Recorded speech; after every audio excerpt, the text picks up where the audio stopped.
Then only content which is projected by the Commission on the large 1, 2, 3, 4 TV screens inside the auditorium may be captured for broadcast or publication.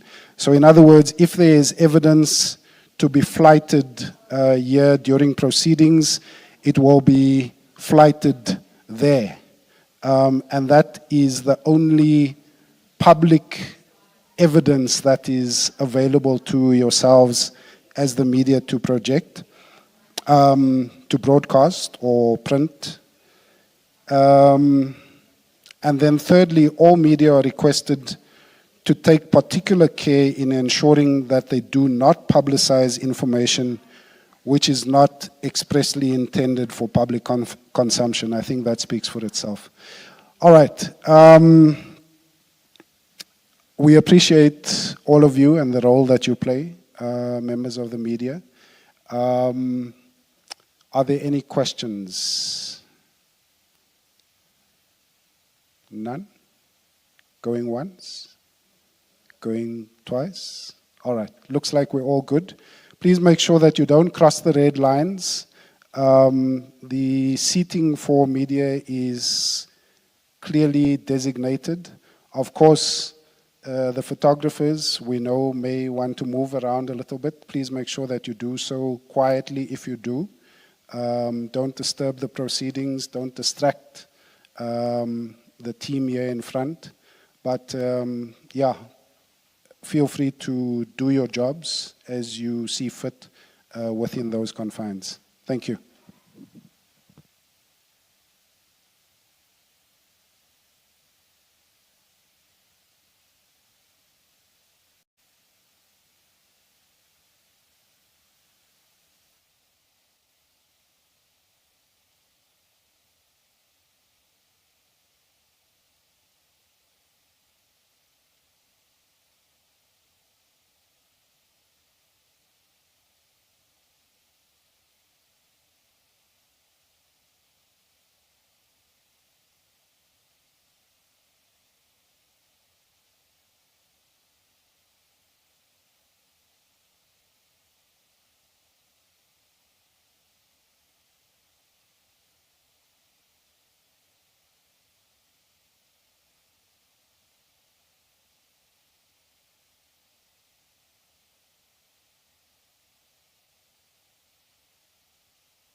9:29. We start at 9:30. Please ensure, listen to me carefully, please ensure that your cell phones are off. We don't want them to disturb the proceedings. Make sure that they are either off or on silent. Thank you.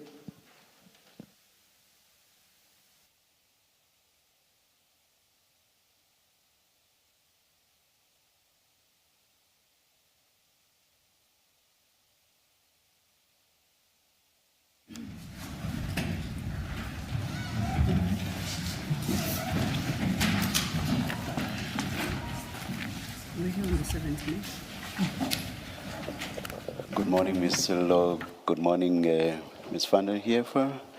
Good morning, Mr. Madlanga. Good morning, Chairperson. Good morning, Commissioner. Please pull the mics closer to you and switch both of them on.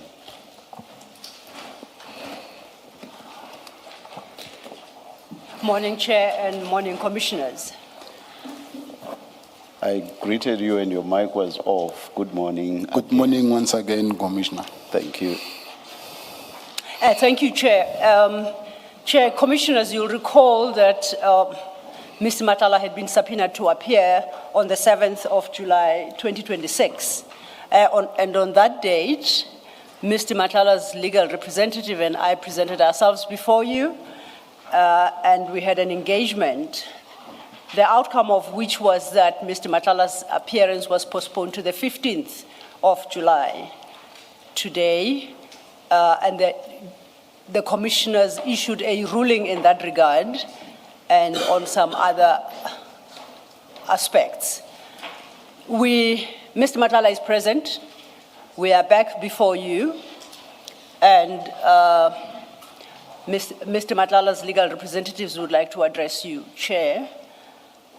The issue about which she is about to address you is contained in the folders that have been made available to you, but I will leave it to her to take the commissioners through the contents of that folder. Thank you. Ms. van der Heever. Good morning again, Chairperson, Commissioners. We have prepared for your benefit and in support of our application for a postponement an affidavit that was duly deposed to by our client. Due to time constraints, however, we were only able to last night email an unsigned copy to my learned friend. The situation was that for a variety of reasons this could not be done earlier. I would like to very briefly, if it's necessary, Chairperson, Commissioners, just take you through our reasoning as to why we respectfully submit that a postponement in this matter should be granted. Is there a signed affidavit now? There's indeed a signed. It was commissioned this morning, and we thank the commissions, my learned friend and her team, for assisting us with that. Even at, I think, at 10 o'clock, there was another endeavor made to get it signed at the prison. There were some arrangements, but it just came to no fruition. I do see it in a small folder in front of me. I read from my laptop, and that was an unsigned version. Thank you, thank you. Chairperson, in short, we set out the history of what's transpired vis-a-vis Mr. Matlala, when he was arrested, how the events surrounding him has unfolded. And the most important aspect thereof is the fact that he's due to commence with a trial on Monday.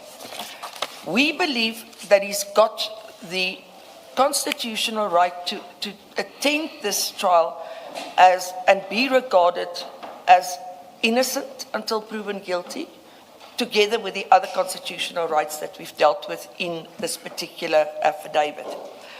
We respectfully submit that for him to deal with some of the issues, which issues play a very big part in the up-and-coming trial that starts in 4 days, would violate his constitutional right to actually challenge the evidence. We've indicated to you, for instance, that both witness C and Lieutenant General Nkomazi relied on a statement that was given to them by Mr. Matlala. Before you get to that point, let me ask a general question. Is the submission that a person required to appear before a commission, but who also happens to be facing criminal charges, can never ever testify before a commission prior to the finalization of the criminal proceedings? May it please, my respectful submission is, if I read, I've quoted for you from Justice Jafta's decision in the Zuma matter, and it's quite... That was a minority judgment. Yes, but still, I would respectfully submit, with the greatest of respect, Chairperson, that where you have constitutional rights, that those constitutional rights, especially in the very unique situation that my You client... see, I'm raising the point that that was a minority judgment to understand on what basis you can then rely on that dictum or on that legal statement to suggest, in response to my general question, to suggest that a person who is facing criminal charges can never ever testify before a commission of inquiry. I respectfully submit that when you have a person that's either an accused or a suspect, I respectfully submit that your constitutional rights, with the greatest of respect, override the compulsion that there would be from the commission side for him to give evidence. He would literally forego a large number of his rights if he is compelled to give evidence under those circumstances. I think what we've done, if you would just permit me, please, Chairperson, I think... No, I just moved my shoulder. Yeah. I did not say anything. No, I think respectfully, what I've endeavored to show to you... You know what we always say in the legal profession, both amongst legal practitioners and people presiding, that when counsel says respectfully, they actually mean the opposite. I was told that many years ago by a good friend that presided over a trial where he said, that was the impression. But I sorry for interrupting you. I'm sorry. Yes, please. I fully understand. Yes. The point is that is the nearest that we could come to any authority on this point. And this issue to us was so important that we were going to try and see if we could actually deal with this matter, if necessary, elsewhere. Where we are right now, I respectfully submit, we don't have to go there. Where is elsewhere? Is it a court application? Yes. No, only the approach would have been to actually make, if the matter were to continue, to make the necessary full-blown legal argument and submissions to you, and then depending on your findings to take it on review. I'm honest, I've indicated that to my learned friend before too.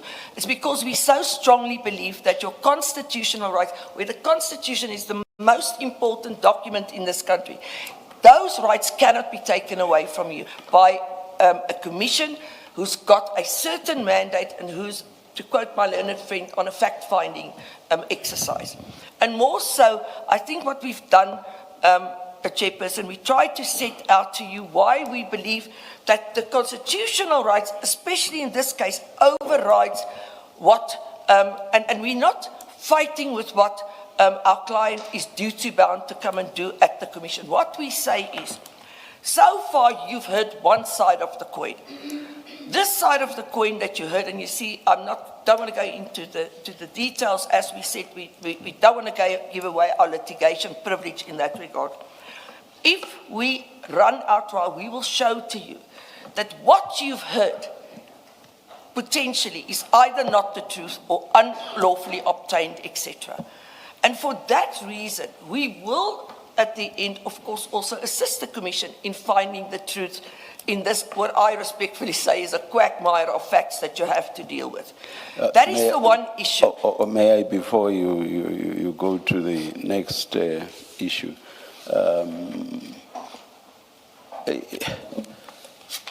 a difficulty that I have, and that of course is subject to your response, is that this is raised, or this is being raised in a blanket fashion, is the suggestion that any and everything that Mr. Madlanga could ever say before this commission would be something that would be subject to the exercise of his Section 35 right? Is that what's being suggested?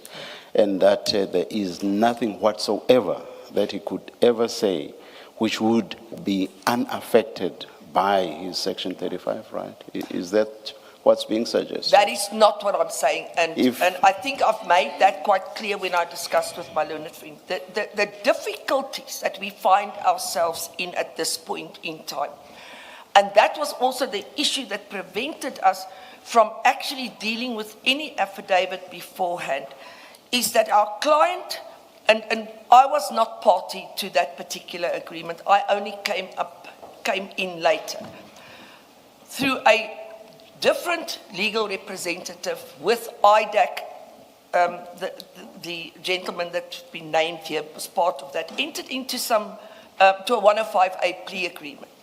The magistrate then came back and found that the sentence wasn't just, and therefore gave all the parties time to go and reconsider. The issue that, that's when I got briefed to come back in, because there were very material and important issues that were not raised in the 105A that we believe would have materially influenced potentially the outcome of such an agreement. The only time that that matter could be dealt with, or the issues that was raised at that point, and if you bear with me, I have to choose my words carefully at this point because it's a very difficult situation, was when the magistrate finally made a ruling. So past Monday, that is a day ago, 2 days ago, he actually, in terms, I think it's a 105 capital A 9B Roman 2, if I'm correct. He actually said, well, he asked the state, what is your contention? The state said, oh, we wish to continue. He asked us and we said, no, we assail from the agreement. What then happens in terms of the Criminal Procedure Act is that it's as if there was never any plea negotiations happened. The issue for me is, and this is where I want to answer your question, Chairperson, is we were not involved in those negotiations. We know what transpired and under what circumstances and in those negotiations. It doesn't take somebody to be a genius to having regard to what one's now learned, for instance, on Friday, what happened there. And my attorney and myself made the decision that we are not prepared to deal with any of these questions until such time as we are provided with the notes as to what transpired during these negotiations, as well as potentially any other documents that were drafted and signed. Because from the say-so that we've heard, it impacts on a lot of the questions we were asked to answer. And we are not prepared to just on somebody say-so say, okay, we now exercise our Section 35 right on this and this and this. We want to come here as officers of the court, properly advising our client how that these are questions that you have to answer. You're compelled to answer them. You can't, let's say, invoke Section 35 rights. And as we sit here, Chairperson, we still can't give you an answer to that question because we still don't have that. So there is, of course, and that is the long and the short of it, there is answers that you can answer. But at this point, I can't come to you as an officer of the court in honesty and say to you, okay, this is my instructions. I need to, because of this quagmire of IDAC's involvement, be sure that what we say to you is truthful, because there's also the penalty of perjury, and of course there's a previous inconsistent statement that can be raised at any stage. So for that reason alone, I agree with you. There are issues, of course, you can never assail your compulsion to answer to those. But until such time as we can present to this Honourable Commission an affidavit that we satisfied contains, is based on facts and where we can invoke that right, correctly, I cannot even go as far as to say we don't know this person. For instance, I could have come to you now because I know from the list, Annexure A, we could give you a list and say we don't know these people. But for the rest, it's not in your interest that we present, in your, and I mean the Commission, the Royal EU, interest that we present in piecemeal fashion answers to questions. The fact of the matter is that my client has been made out to be this mastermind by everybody. And we respectfully, from our interaction, say that there's a fallacy in that. And we intend to show... Please tell me when you are done with responding to my question. Before you move on to another point. I've basically responded to your question. Thank you. Let me tell you how my difficulty arose. It's because the affidavit does not clearly delineate the issues either at all or as clearly as you have done now. And that is because, for example, the application says the entire commission process must be postponed pending finalization of the criminal process. So it's on that basis that I then asked you, does that mean there are no questions whatsoever that Mr. Madlanga could deal with before this commission?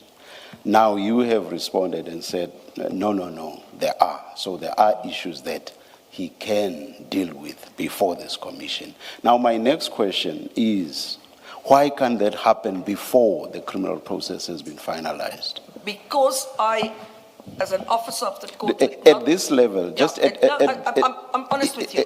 No, let me finish. At this point, focusing only on those, this of course is not a ruling on whether we agree on the Section 35 point. That's something we're still to apply our minds to. But focusing only on the issues that can be carved out of the Section 35 issues. Why can't those be heard or dealt with by this commission before finalization of the criminal process? So there's three reasons. The first I've already dealt with. I said to you that there was negotiations ongoing and I need to understand in those negotiations who, what and where. And without that, I cannot, as a... Are you talking negotiations relating to the plea deal? Relating to the plea. That's history now. I'm asking you about now. I'm asking you about now, please. It's not history because it's only if I have regard to those and those are handed over that I can come and say I can answer question A and B but not C and D, because it is clear from what we have been given that is a suspect on these issues. So you cannot answer that question. So that is my first point. I cannot at this point in confidence say to the commission, and I won't permit my client to deal with those until such time as I know what they have negotiated with him, what they've asked him, what he's committed to, what he's not committed to. Is that not an issue relating to whether there should or shouldn't there be a postponement? And that's not what I'm asking you about. No, sir, I'm asking you about the precedence. Yes, Which of the two processes must precede the other? So I understood you to be referring to the plea deal in the context of saying, prior to that being finalized, I do not know what to do. I must wait until the end. No. That's something else altogether. No, that's not what... It has nothing to do with whether. Once the plea deal is dead and buried, must the commission process wait for the criminal process? So the earlier issue, the plea deal, its finalization or even non-finalization has nothing to do with the question I'm putting to you. It does indeed, Commissioner. If you will permit me just to explain to All you. right. During a plea deal, there is much more than the simple wording in the plea deal that takes place. There's other negotiations that happens between the investigators, the client, and the attorney.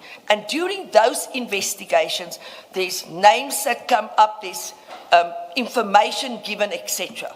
And during that negotiations, a person potentially is, and I'm trying to keep it in the abstract, is told, you are a suspect on this matter. Let's say you're a suspect that you connived with General X to do A, B, and C. General X doesn't appear, for instance, in the plea deal. It's discussed there, there's questions made, there's recordings made, but General X appeared in the Regulation 10.6. Now, for me to deal with whether he's a suspect or not, in respect of anything to do with General X, I need to know what was discussed during the plea negotiations. And it's not just somebody sitting there and now we're drafting a 105A. For what purpose? You are doing that for what purpose? For purpose of invoking my right to silence on that. I can say, no, I've been then told... you don't get me altogether. Then you don't get me altogether. We have already, please listen to me. We have already made common cause that there are issues in respect of which Mr. Madlanga is able to deal with before this commission. Now, you are talking about issues that, post the plea deal, may also fall under the Section 35 dispensation that you are claiming. I have said, let's put aside all of that. So what you are telling me falls, according to you, under that basket. I have said, let's put that aside. And let's address our minds to those issues about which there is no question regarding them being heard by this commission. That is what my focus is on. And it's on that basis that I say to you, I do not understand your point about the plea deal and its relevance to my question. I hope you get me now. Let me again try and explain to you, Commissioner or Chairperson. I can only say to you, we've made common cause on the issue itself. But I can only tell you, as an officer of the court, which of those... No, I will not give you time when you seem not to understand me. I am saying, I'm not interested in the nitty-gritty of what falls under the Section 35 bucket. I'm not interested in that nitty-gritty. I'm looking at the broader question of, on those issues on which there is no question whatsoever, which can be dealt with by this commission, and you've agreed that there are. On those questions, why can't those questions be heard before the criminal process has been finalized? Whether, even accepting, as you argue, that there are some issues coming out of the plea deal which fall under the Section 35 basket, even accepting that, you have said there are some which do not fall under that basket, and my focus is only on those aspects that do not fall under that basket. So clearly, what you've just said about the plea deal is irrelevant to my question. With the greatest of respect, it's not irrelevant, Chairperson, because I cannot at this point in all, as an officer of the court, distinguish between what we can answer and what we can't answer. We can only say to you, the only things... You will never understand me. Please go on to your next point. No, I do understand you quite clearly. The only issues that my client can answer, Chairperson, at this point, that we say that we form common cause on is who he doesn't know on the list of the 10-6. The rest of the issues, if I may please finish, rest of the issues, I cannot say to you, I am prepared to answer this because I don't know if I can. I have not asked you that. You are trying to answer a question which I have not asked you. I have not asked you that question. I have simply not asked you that question. I am asking you a general question. It has nothing to do with specifics, and that general question is, on those issues on which there is no question whatsoever, those issues, I will accept for a moment, for purposes of this debate, that there are plea deal issues that fall under the Section 35 basket, and which therefore will not apply to my general question. So I'm asking you this general question again, and it is this. On those issues which even you, whether today, tomorrow, or by the end of this year, there can never ever be a question about them falling under the Section 35 basket on those issues. And again, I repeat, this is a general question. On those issues, what would the basis of us not continuing with those prior to the finalization of the criminal process, what would the basis of not doing so be? The only basis would be that the evidence will then be presented piecemeal. I've said to you, Chairperson, and I stand by it, the only things that he can say to you at this point, I don't know A, B, C, D, and E. The rest of the issues we cannot deal with. And I, with the greatest of respect, do not think it would be in your interest for him to sit here and say, I don't know this person, I don't know this person, I don't know this person. That's the only issues that we can form common cause on that he can at this point answer. We are trying to come to the Commission and answer what we can.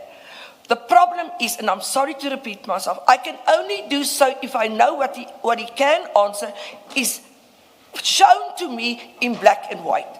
I am trying to ensure that my client comes to this Commission and gives evidence to you that is to your benefit, i.e. the work of the Commission.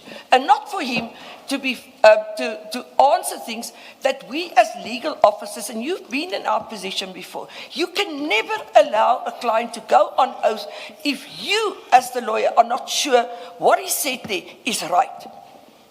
I will not perform my duty as an officer of the court if I allow that. And for that reason, right now, I can claim privilege clearly on certain issues. I can say, this is my Section 35 issues.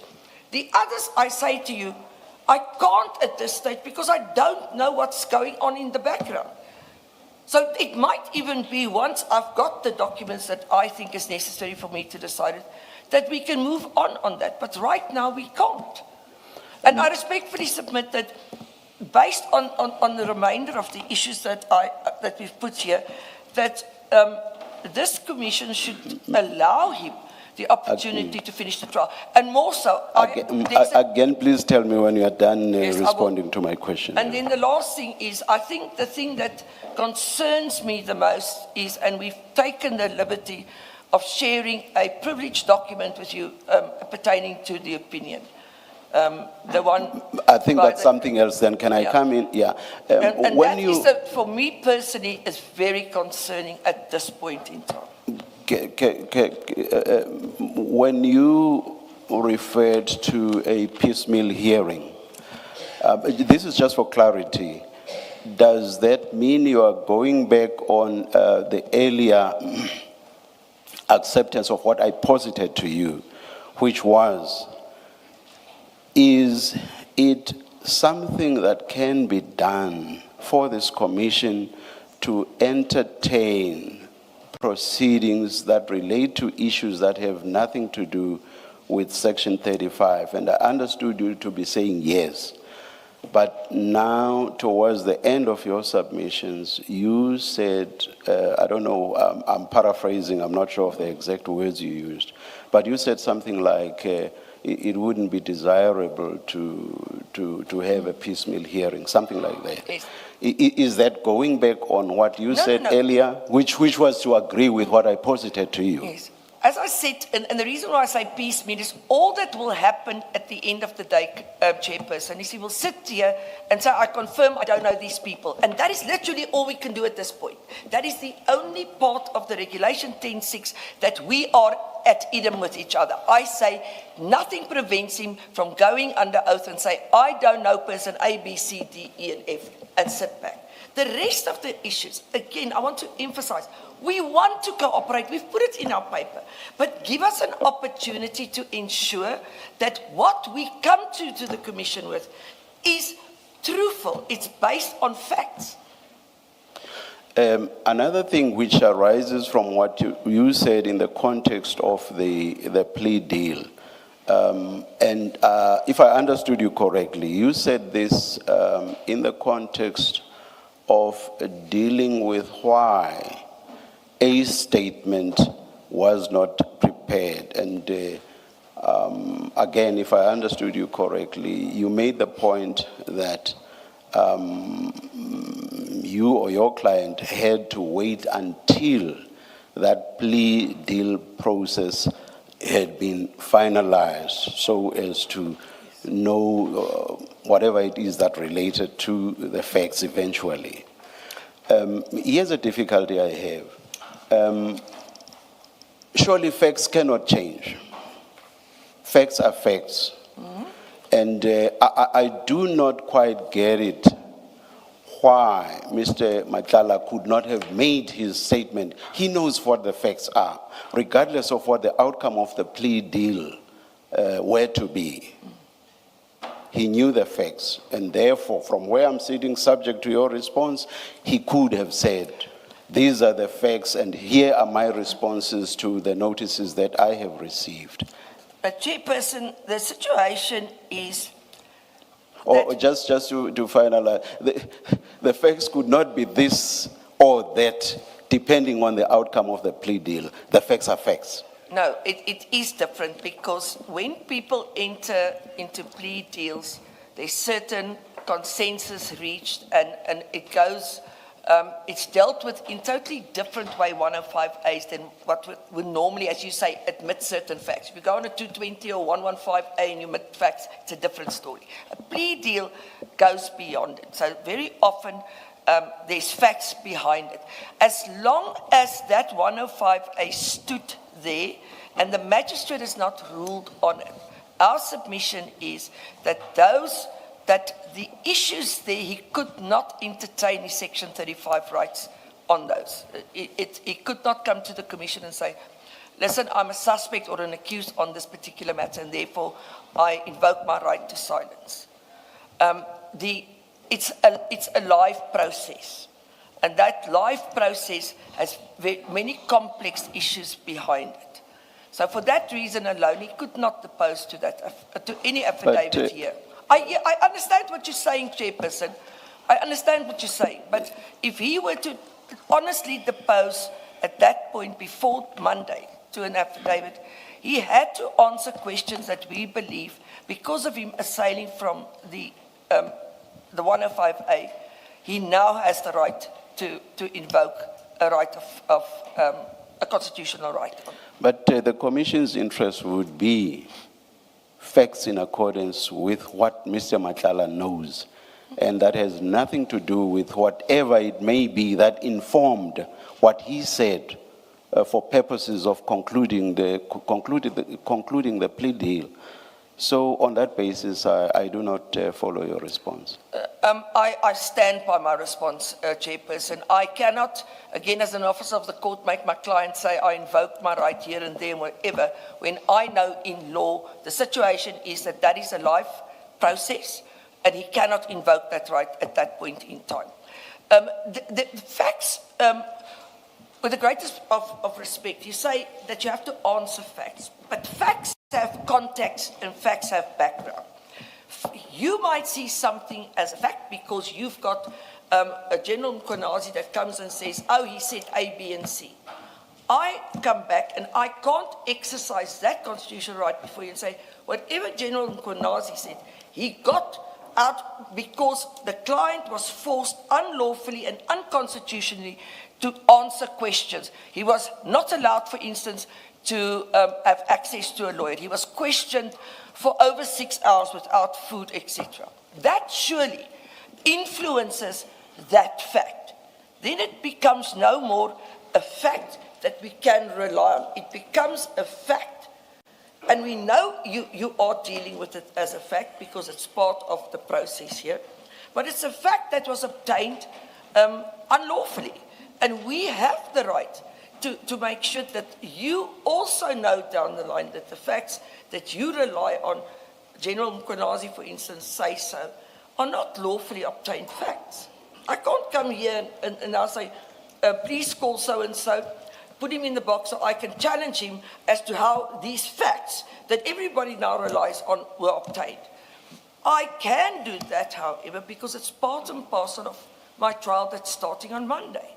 It's exactly because there are those allegations, not only by General Mkonazi, but by many others, that the commission wants to hear from Mr. Matlala, get his and underline his facts. You emphasize facts coming from General Mkwanazi, and I add him and others.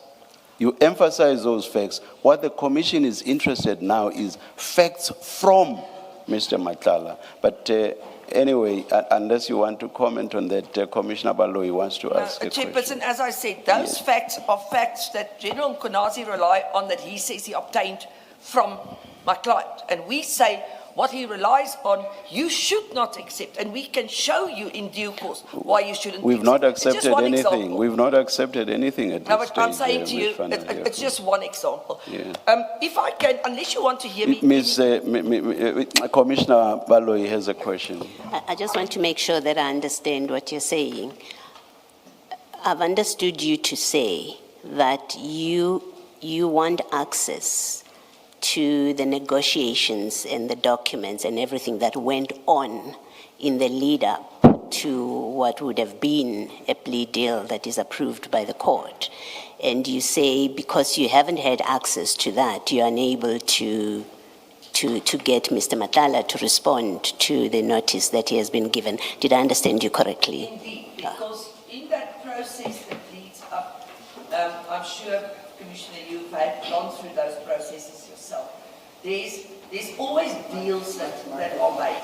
Your microphone is off. Yep. Sorry, there's deals that's made. And that process to come to a finalization of a 105A involves a quid pro quo. And I need to see what the quid pro quo was. But what does it have to do with the statement that must be submitted to the commission? Because Let me finish my point.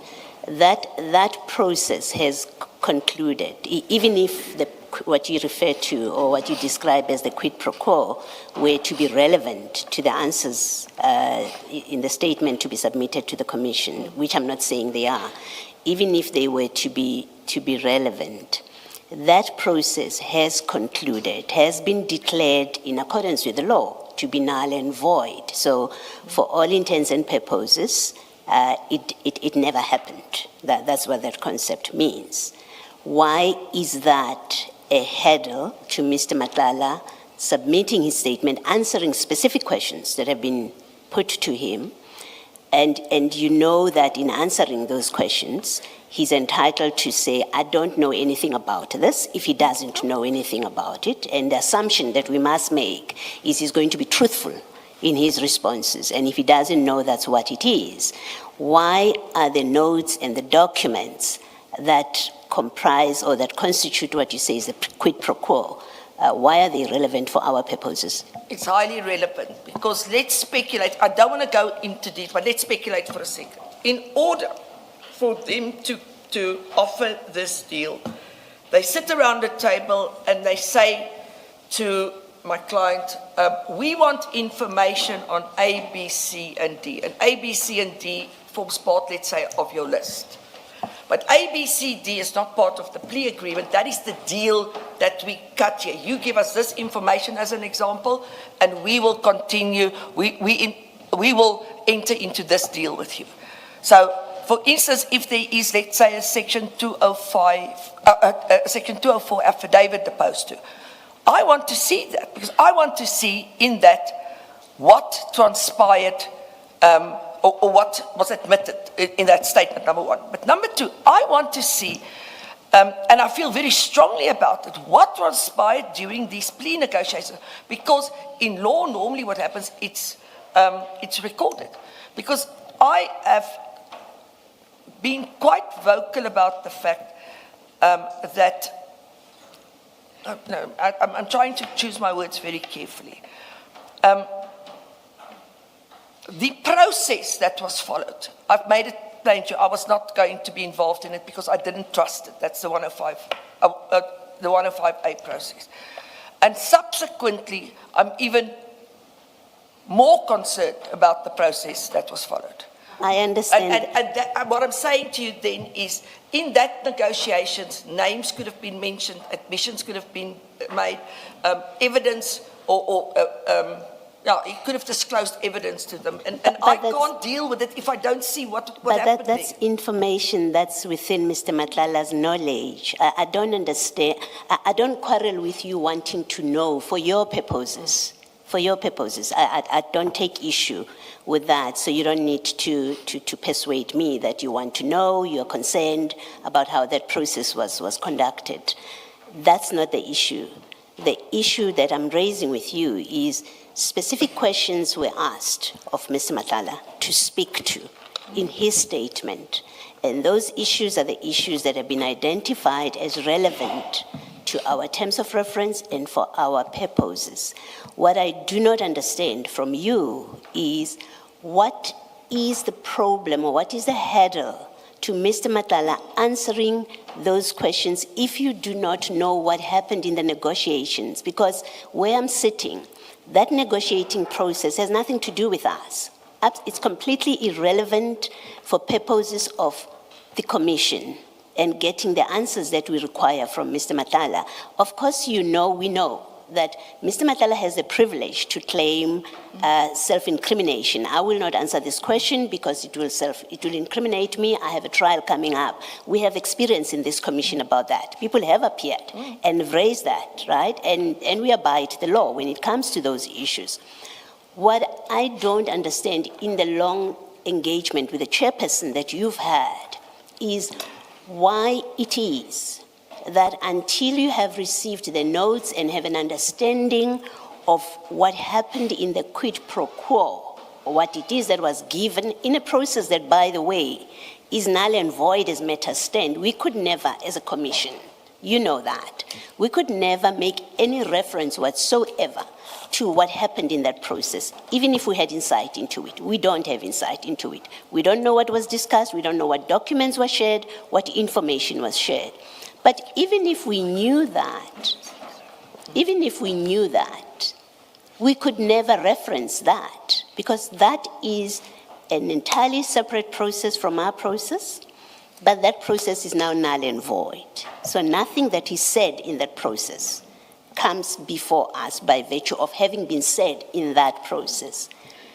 If you accept that to be the correct position and the position of law, not just our conduct, but to be the correct position of law, you haven't said or explained why Mr. Matlala cannot submit his statement, answer the questions in whichever way he chooses, answer the questions asked of him until you've had insight into what happened between him and IDEC. The simple proposition being, he's been asked questions that are presumably within his personal knowledge, and he can give you instructions about those. And where he has no personal knowledge, he can say, I know nothing, and he'll come and tell us that.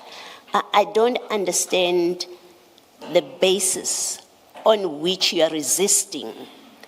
In fact, you say, I can never advise my client to answer questions. Well, it's for your client to make the decision whether to answer. Clients work on counsel's advice. It's not you who's answering questions. It's him who will tell you, this is what this question means. And you will say to him, well, that incriminates you. My advice is you don't give them that answer because it incriminates you. It's ultimately up to him to make the decision, not for counsel to say you don't answer because it incriminates. So far, you haven't said to us, Mr. Matlala refuses to answer the questions that you have given to him. You haven't said that. Your case throughout is, I need to see what was discussed with IDEC, which I say, and I say it firmly, it's completely irrelevant for purposes of your postponement and for our purposes. You keep on saying that, but in fact what you should be saying to us is Mr. Matlala refuses to submit a statement to the commission because of ABCD, then we deal with it on that basis. Thank you.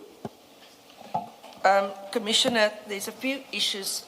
The one thing that I've noted in the 10.6 that you, I assume, take quite seriously, there's a specific question that says, has any person tried to influence you, intimidate you, etc.? Now, you cannot say to me that that is not relevant to the Commission's work. The answer can only be yes or no.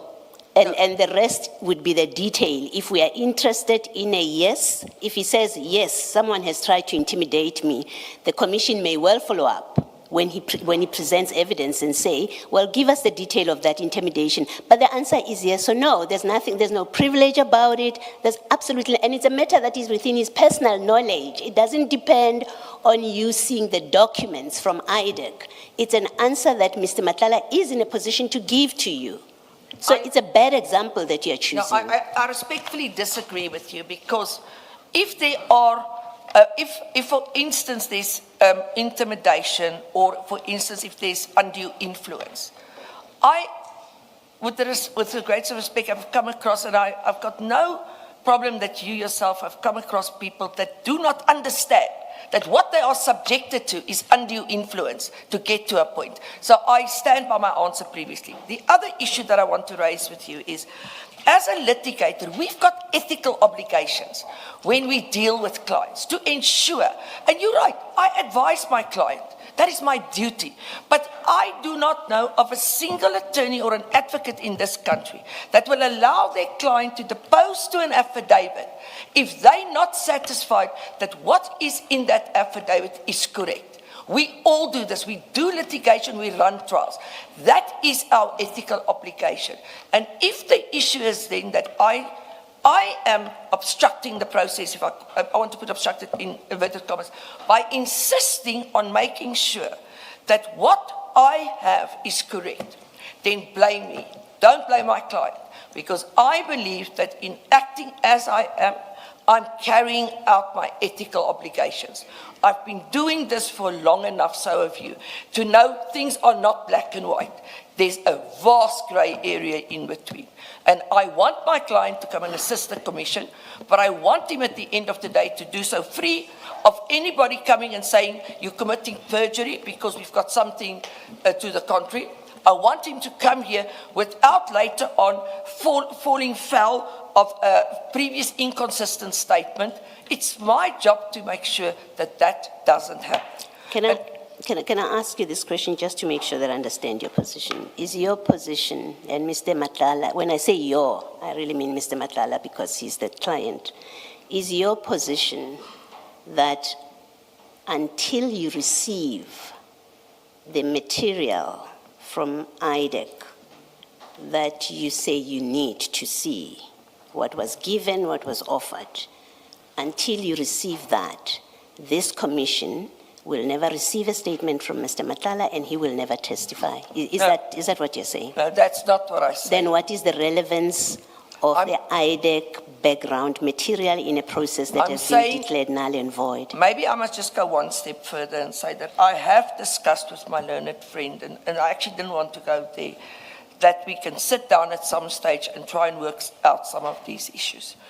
But I'm saying to the Commission that all we want is we want an opportunity to comply with the 10.6.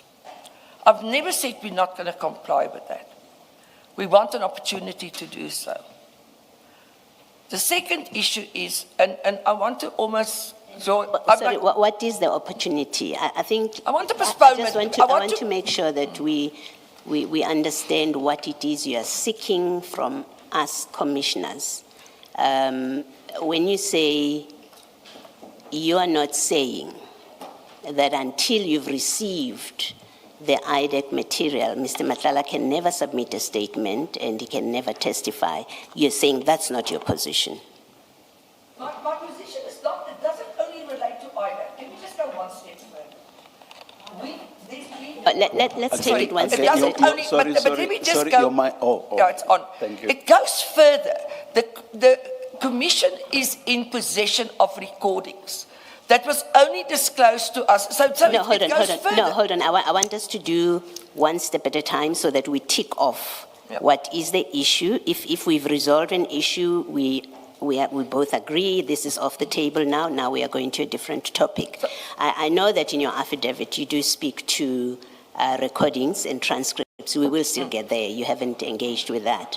I just want to be clear, because my understanding from the time when you were engaging with the chairperson, and hence my questions that I've asked of you, my understanding of your position was, and still continues to be, that until you have received from IDEC, whenever that will be, if they will ever give you that material, until that point that you've received that material, Mr. Madlanga can never depose to a statement, because you would not let your client depose to an affidavit where in future he gets met with previous inconsistent statements and all of that. So I ask the question so that there's absolute clarity about what it is that we are dealing with. Is your position, let me repeat, is the position that you're adopting that until you have received the IDEC material that led to the now collapsed plea deal, Mr. Madlanga will not be in a position to file a statement to the commission, and Mr. Madlanga is not in a position to testify before the commission? Chairperson, of course, that is my position at this point in time, because I'm ethically bound to act in that manner. Again, I say to you, I cannot think of any other council that would act differently than I do. So, but Yes. This is not an impediment, because I truly believe we can get the information relatively quickly. So I'm saying to you, please just take into account, this plea deal collapsed on Monday. It's Wednesday. So we've got this very short period. But that's not the only thing that I say. No, don't go to the other things. I'm more interested in the question of principle. I want to establish the principle. It's important to us. If by the time we finish here, you rise and your position is until he has received the IDEC material, or you have received the IDEC material, whenever that will be, maybe tomorrow, maybe day after tomorrow, maybe next year, maybe not ever. I want to establish the principle to make sure I understand the principal position. Is the principal position that until you have received and considered, as his counsel or his legal team, until you've received and considered the IDEC material, Mr. Madlanga will not file a statement and he will not testify? Is that the position you are conveying to us? Until such time, I am told by any person in the legal profession that I'm wrong in going to a point where I say, part of what I'm doing here is to protect my client's rights. I stand by that. Yeah, I Miss- say it is No, I must insist, Ms. van der Heever, I've asked a direct question. Let's stop this going around. I'm not asking you about being advised by somebody, being told you're right or wrong. And I haven't yet expressed a view that you're wrong, by the way. I'm not saying your position is wrong, right? I'm still at the point where I want to understand the position. And it is a yes or no kind of question. You have motivated, you have argued, and you don't need to do that any further. I'm now at a point where I want to understand, is the position that until you have the IDEC material, Mr. Madlanga will not file a statement and Mr. Madlanga will not testify? The answer is a yes or no. My instructions are that we will file a statement as soon as possible. What is your answer to my question? I've told you, Commissioner. So you will file a statement even if you do not have the IDEC That is material? my instructions at this Okay, point. that you will file the I got statement. instructions from my attorney to deal with it in Thank that you, regard. thank you. May I just, before Commissioner Kumalo asks a question, he says his point is now covered. Okay. You said earlier you had a discussion about timelines or the timing. I just want to find out at this stage, before you continue with the rest of your submissions, to find out by when the statement that you say can be filed, by when will that be filed? Chairperson, I've not I know perhaps arranged it's for something, yeah, it's something you may want to engage Ms. Silo about, but I would just like to hear from you. May I take an instruction just for a moment? Yes.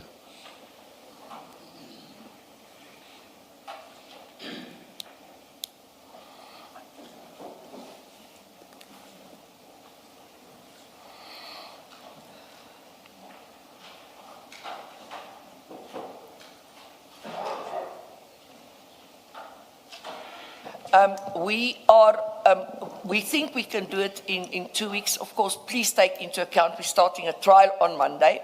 And that is, of course, also premised on the fact that we get the recordings that's been referred to and relied on by certain witnesses in the commission. And I've discussed another issue with my learned friend, but I'm not going to deal with this on the record. Me and her have managed so far to, between us, sort these issues out. So if it's convenient and if so permitted by the commission, my attorney says that we can probably do that in the next 2 weeks. Because, of course, maybe just for the record, we can also obtain some of the information through the erstwhile attorney. So.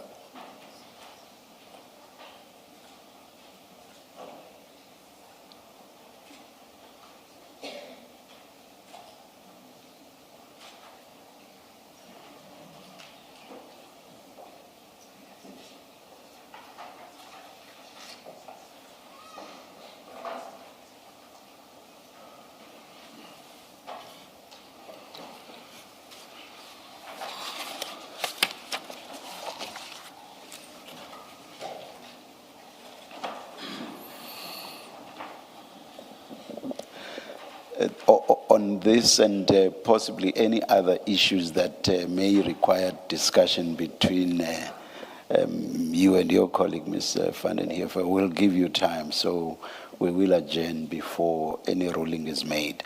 But I don't think you were done with your submissions unless you tell us that you are. If not, you may continue. I think my submissions are quite clear pertaining to the upcoming trial. I think we have the right to be presumed innocent. This commission is watched by many, many people, and I'm just afraid, as it goes, the questioning of him, and I'm not necessarily saying by yourselves, but I know my learned friend might give the perception that he's guilty, and he will go into his trial with baggage, and I'm trying to prevent that. I've set out for you, I think, quite clear the issues that we are dealing with. And then, of course, I'm asking you to pay serious consideration to what is contained in the opinion that we've urgently obtained for you, because I find it very persuading. I hope you do too. And we are endeavoring to deal with that issues the best we can. Thank you very much.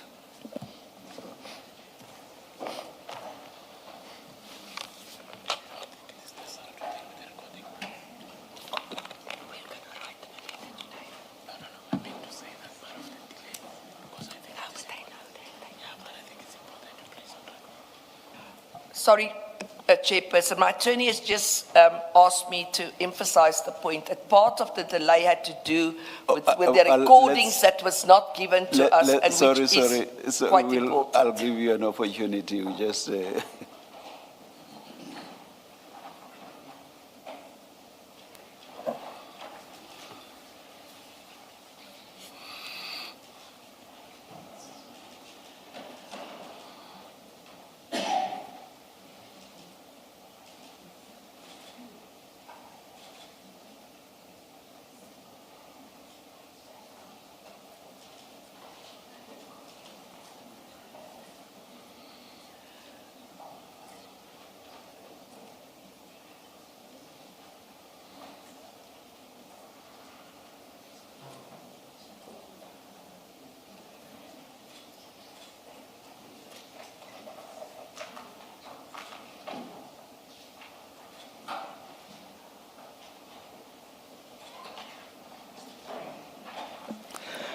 Ms. van den Heever, we heard what you say, and what you said you wanted to emphasize, unless you want to add to that. Just been asked by the attorney to emphasize the point. Those recordings are vital. They've been referred to by witnesses. They've been, and the day we received the recording, and I thank my learned friend for her intervention in that, was the very day that the statement was due.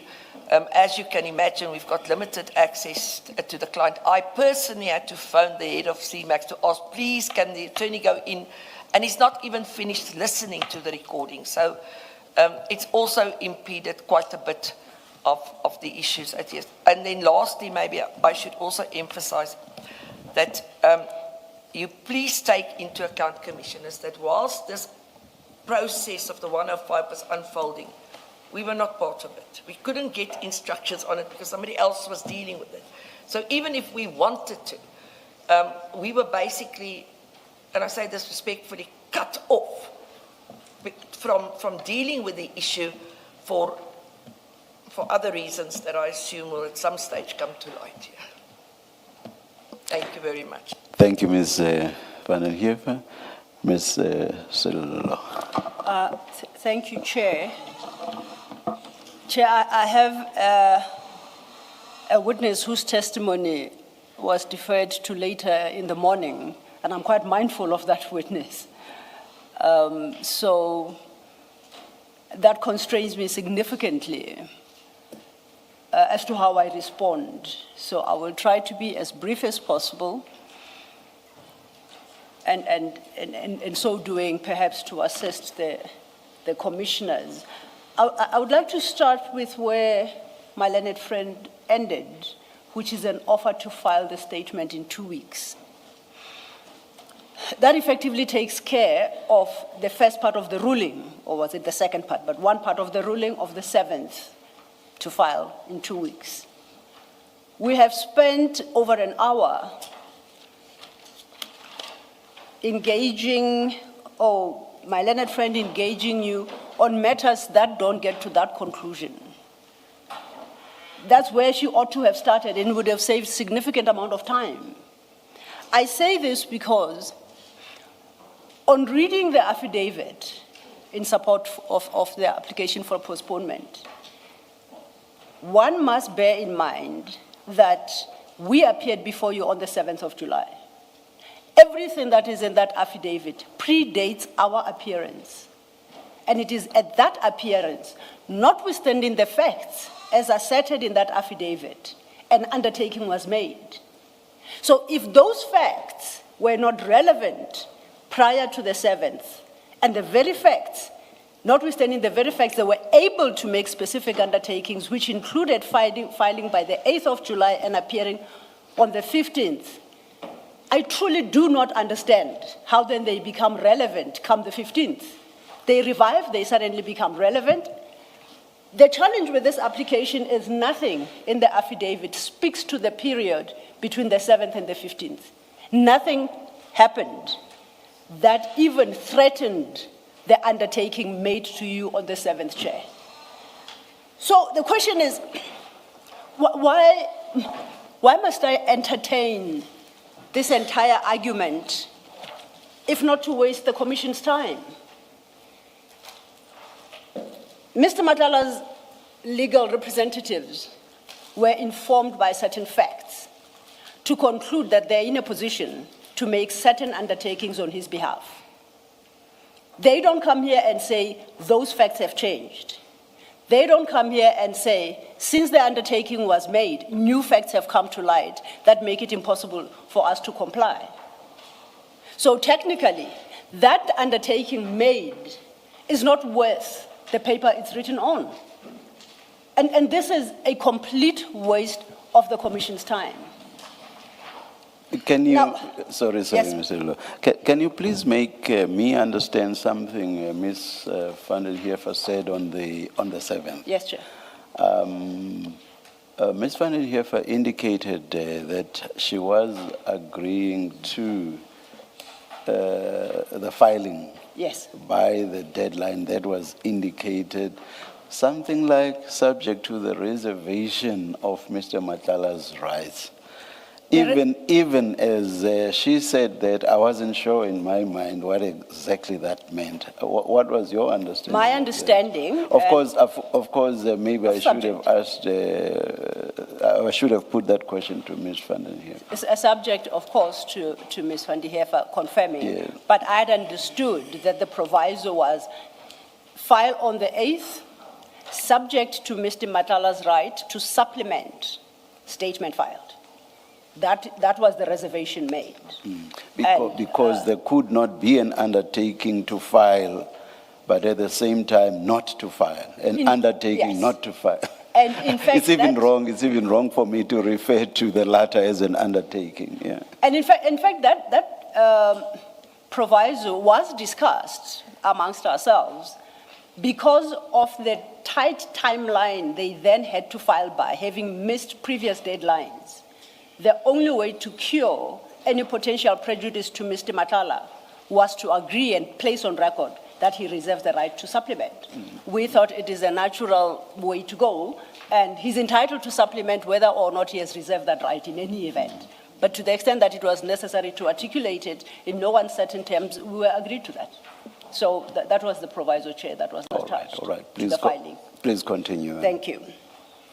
So at the end of the day, what the legal position is regarding Mr. Matlala's constitutional rights, as posited by Leonard Friend, is irrelevant for our purposes. She may very well be correct, she may very well be wrong, but it doesn't advance the issue any further.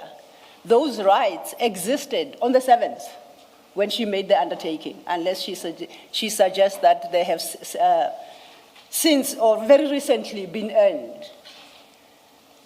I listen carefully and I resist the urge to argue that this is a moving target.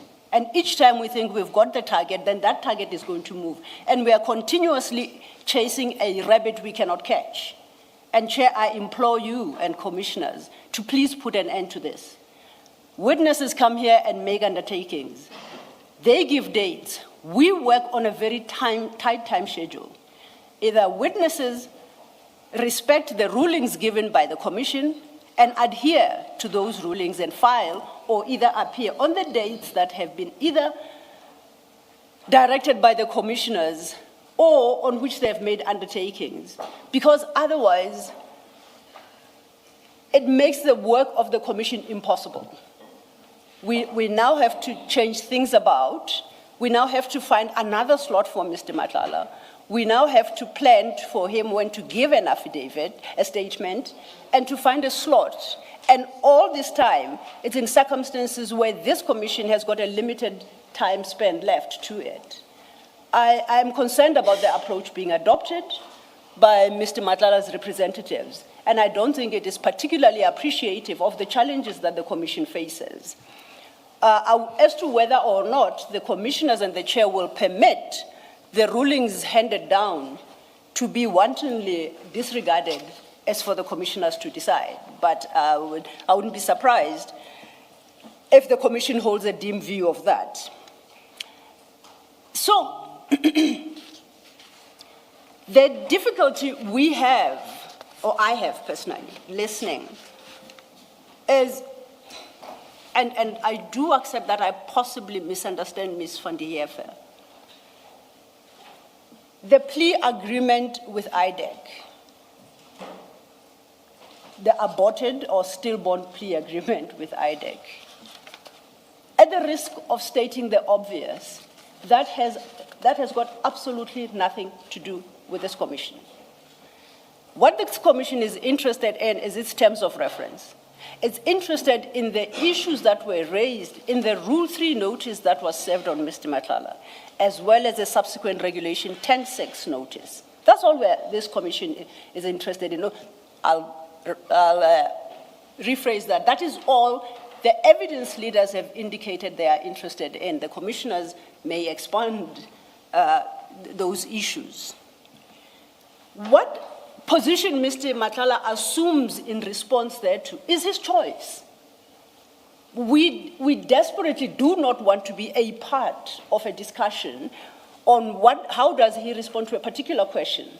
If a question posed invites a defense, a Section 35 of the Constitution defense, so he must state, and then we will deal with the defense as raised when he appears. And as I put it to Ms. van der Heever, it cannot be that everything he could ever say is covered by or by Section 35. Indeed. Or bears relevance to the Section 35 protection. It can never be, and Ms. van der Heever accepted that. Yes, Chair. And facts are facts, and they should not change in accordance with whatever it was that went on under the plea deal. But as Commissioner Baloyi said, that's null and void anyway. In any event.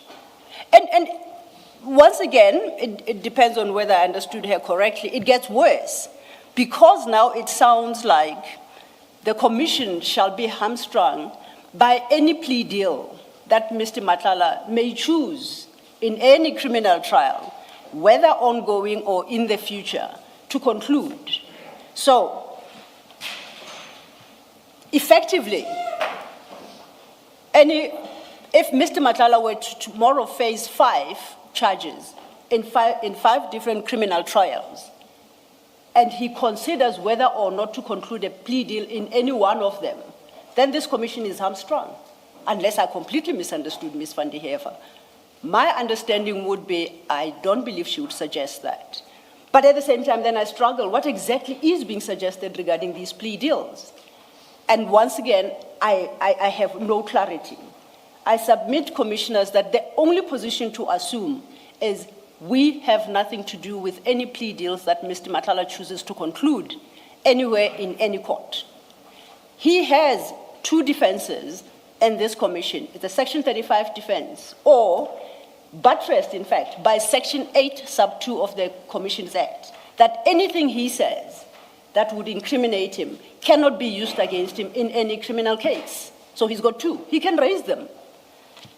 So while we are having a debate about plea deals and whether or not his legal team understands the facts that underpin such a plea deal, is a challenge to me.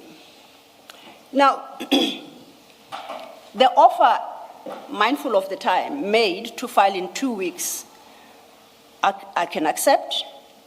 In any event, it's up to the commissioners. However, the offer, if I understand it correctly, sounds to be conditional, and this is what the condition is.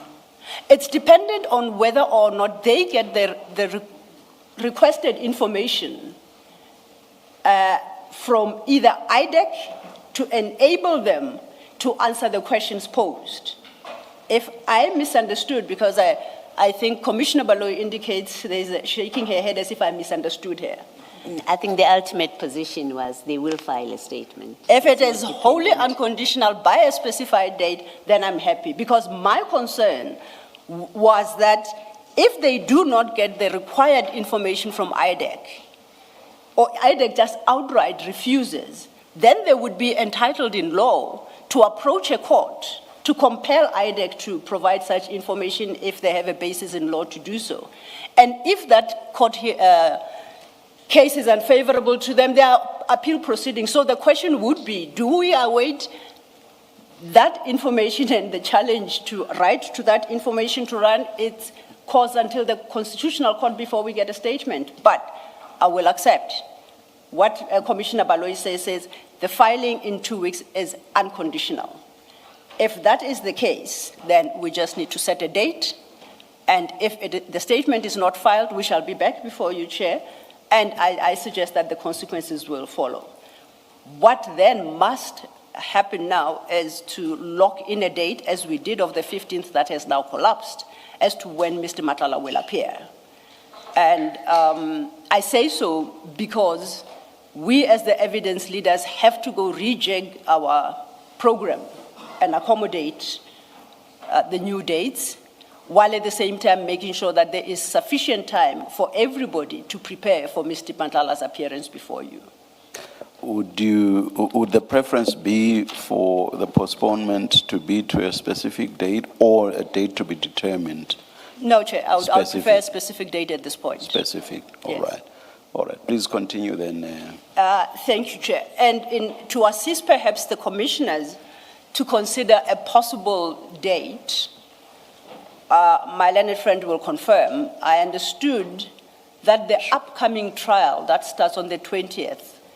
Just a minute. Yes, Chair.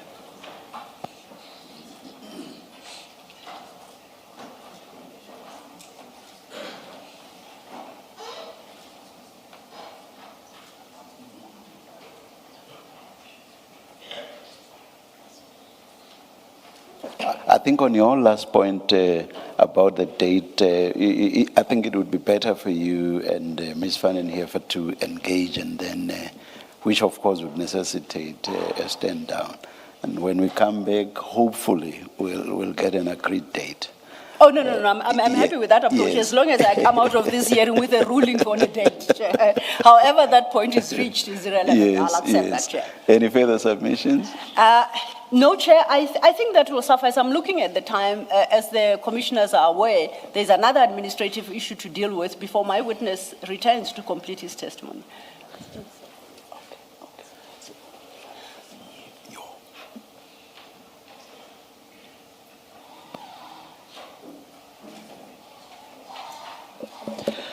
Any reply, Ms. Van den I'm Heever? going to be very brief, Chairperson. Yes. I'm not going to go back to the issues of the plea deal. I've got experience in that regard, and I know it's important. And at some point in time, I will demonstrate to you what the importance of that is. Yes. The second thing, my learned friend says that subsequent to the date of the 7th, nothing happened. The affidavit sets out quite clearly what happened subsequent to the 7th. The 13th, we were back in court. There's also the issue on the 8th, the recordings were disclosed and what happened there. So my learned friend is not correct when she says there's nothing. It's been set out chapter and verse what transpired from that date on. And the thing that's quite important, Chairperson, is I don't believe this commission, and I've said it before, as you recall, we're not here to ambush witnesses. And it's for that reason that I'm entitled to ask, if you're in possession of certain material that you wish to use against my client, I'm entitled to ask for it. Because that way, we level the playing field. So that also needs to be taken into account. Lastly, you were quite right. I did reserve my right twice. Or just before you move to a different point, wasn't everything that Mr. Matlala required given before the 7th of July? We said that there must be certain recordings. We then given 13 voice files. We then said it's clear somebody went and extracted, like cherry-picked and given us 7 voice files. We now want the complete recordings from which these were extracted. We were then given on the 8th, I think, recordings, 2 recordings. There's in fact a 3rd recording that was not given to us. Then we were handed over, I discussed it with my learned friend, and she made some inquiries. We were given a transcript, an unofficial transcript of the one. So, and these are long. The one is 6 hours, and the others together is longer than that. So, and the client must sit and listen to it because he needs to ensure himself. So that process wasn't even concluded. And then lastly, as I said, it's just an issue of, I did reserve my right because I foresaw what was going to happen at that point in time. It was not a condition I will file and then amplify. I just couldn't, because at that point I still hadn't had any access to the client to discuss any of the issues relating to, as I said, let's call it the Medicare 24 matter. One more thing, Chairperson, I'm going to ask you and the Commissioners to consider the following. I'm going to ask that we be assisted and that an order is made that we get access to the client over weekends with electronic devices, in other words with the computers, to assist us in dealing with all of these things. It's very difficult if we can't do that. It's the times that you can see the client is limited. There's only a limited number of legal practitioners at any given time that can see the person. And if you were to see him in the normal way, there's a thick glass and you can't listen to recordings. So we would like, if there's any way that you see open, that we be allowed for this weekend and the next weekend to get access. After that, we won't need it because the last weekend would be just before the filing. Because we're also starting on Monday, he gets transported, very limited time in court because we're running the trial. So what we can do is we can get drafts exchanged that he can look at that, but to finalize it, we'll also need to have access to him next weekend at the prison. How is it done for purposes of the criminal trial that's commencing? Is it next week? We've had consultations long before. It's actually a much simpler matter than anybody has made it out to be. And that's why for that it was easy. We've given the client the dockets that was disclosed, and when we had opportunities, we've discussed with them our defense, our plea. So that was, and we had two person-to-person meetings that was allowed by the head of the unit.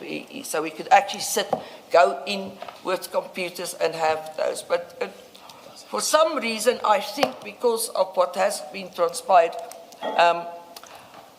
we are not getting access that easily anymore. I can just speculate why suddenly, after things have started going a bit differently. So all I'm asking is if you can assist us in that regard, we'd appreciate it. Yeah, I think something like that would have to be dealt with administratively. I cannot make a ruling here. But anyway, it's not that I understood you to be asking for a ruling. Yeah. Because, for example, I do not know what prescripts correctional services may put up and say, we can't comply. No, so all I'm basically asking but that should never be understood to say,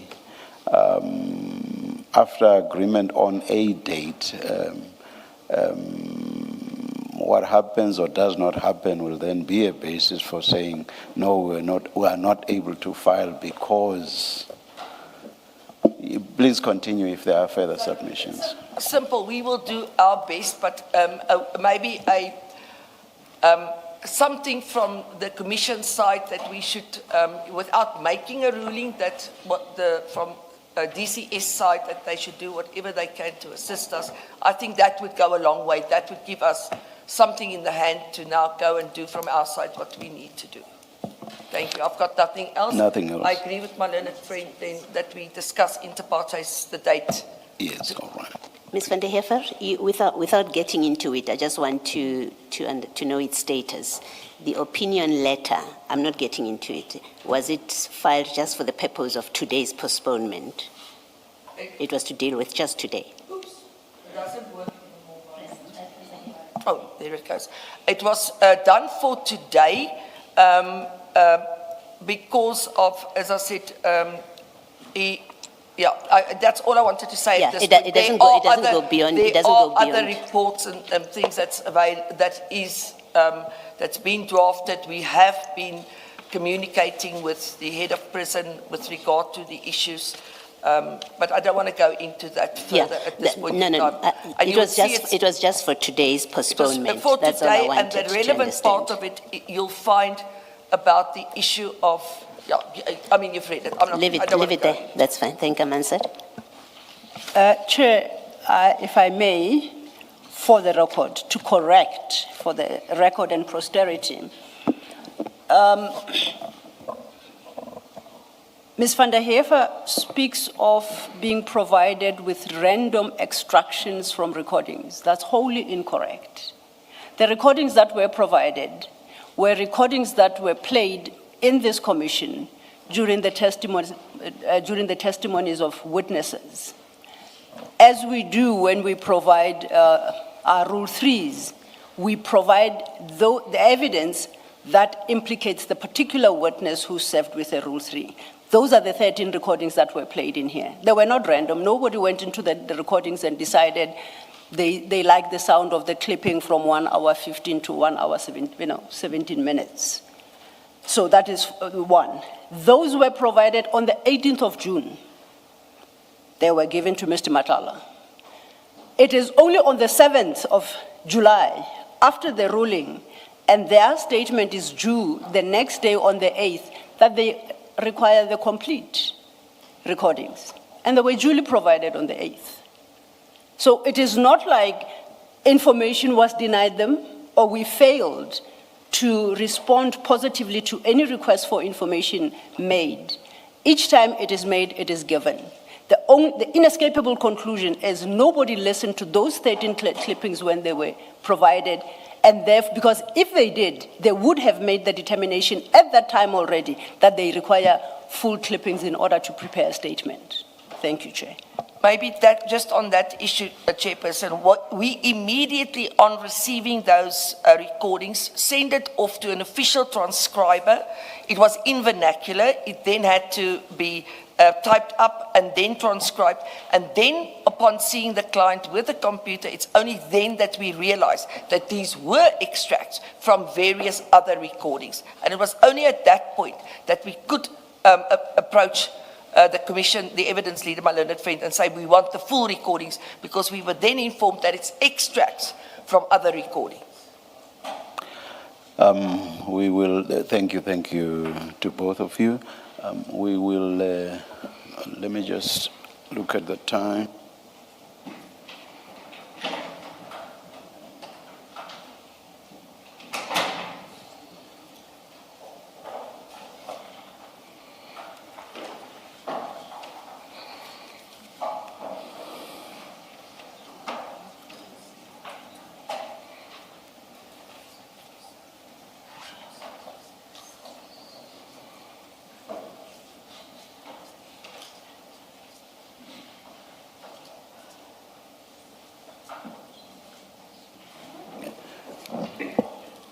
We will adjourn and come back when you tell us to, and we hope that we'll be within a very short time. We are not taking the tea break at this stage. Noted, Chair. And this is for a discussion between the two of you on the date of the hearing, and two, the date of the filing of Mr. Matlala's statement. Thank you, Chair. Let's adjourn.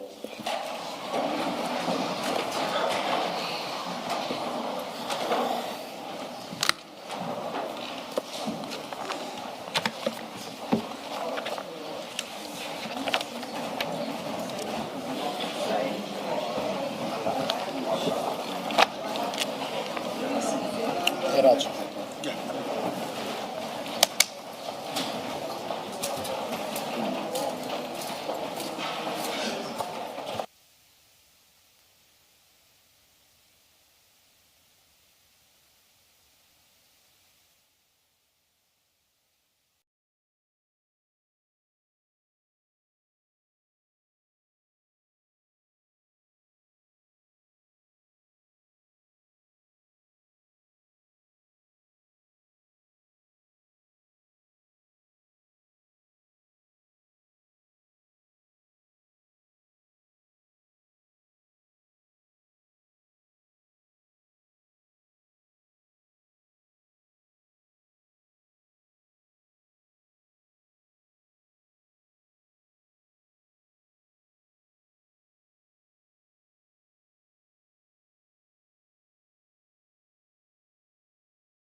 All right, we are ready to resume. Please make sure that your devices are quiet. Put them on silent. Thank you.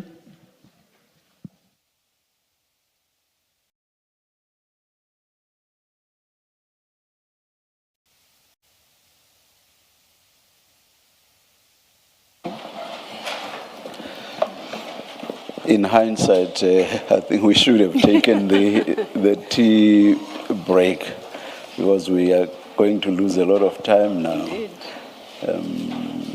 Yeah, instead of hanging around outside, which is what we did.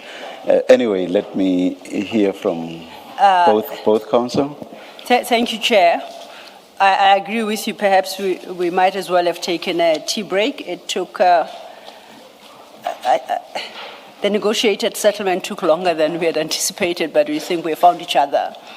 So this is the agreement we have reached going forward, and we would request a ruling be made in that regard, that Mr. Matlala's statement shall be filed on or before the 29th of July 2026, and that his testimony is stood down to starting the 1st of September 2026. So the hearing will commence on the 1st, and depending on the issues that we have to engage with, that could run into subsequent days. We would request that we do not commit to specific dates thereafter, but there's an appreciation that we are not fixing one day of the 1st. It's from the 1st. Thank you. Thank you, Chair.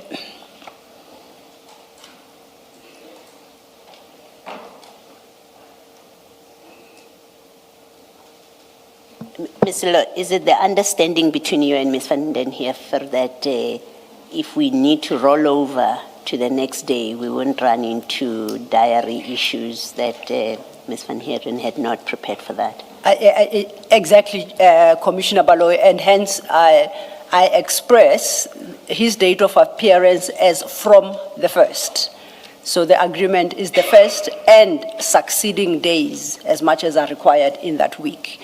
But I don't want to give, I won't say the 1st to the 4th, it could very well be, but we start on the 1st until he concludes his testimony, uninterrupted. Thank you. Thank you. Chairperson, I indeed confirm that that is the agreement. My understanding is that we start on the 1st and then it will continue until such time as we've reached the end. If I may just use an opportunity to just deal with one issue. I got a random message from somebody on my phone telling me that I'm not allowed to shout at you, Chairperson, or the other commissioners. I just want to make it plain that I don't shout, I just speak very loudly. Most people know that. So I am sure you didn't perceive it as shouting, neither yourself nor the other commissioners I spoke to. Just for people that don't know me, I speak very loudly. It's not shouting. Thank you very much, Chairperson. If it gives you any comfort, Mr. van den Heever, let me tell you that a judge, when I was appearing in the Mthatha High Court, once shouted at me saying I should not shout at him. So Then we're in the same boat, Chairperson. I'm very happy to hear that. Thank you. thank you.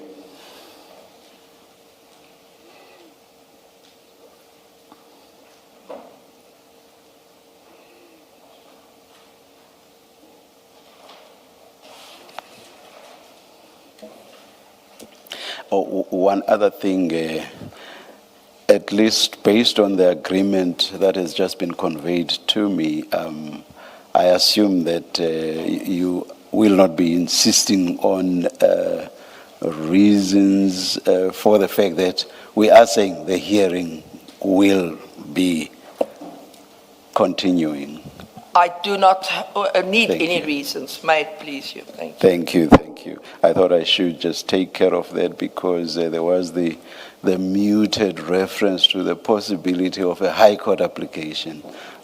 So one might say no reasons were ever given for an application that we made. Like they say, I don't roll that way, Chairperson. Thank you. I I make the following ruling. Mr. Matlala must file his statement not later than 29 July 2026. And that's one. Two, the hearing of his testimony is postponed to 1 September 2026 to continue until the hearing has been finalized. Thank you very much, Chairperson. Thank you. Thank you, Chair. Thank you. Mr. Matlala, Ms. van den Heever, you are excused. And because we are continuing with you, Ms. Sillo, you are not excused. Chair, Is it? it's not with Oh, me for for the later. next admin issue, yes. So thereafter I come Still back. you are with us later in the day, of course. Yes, But thank thank you.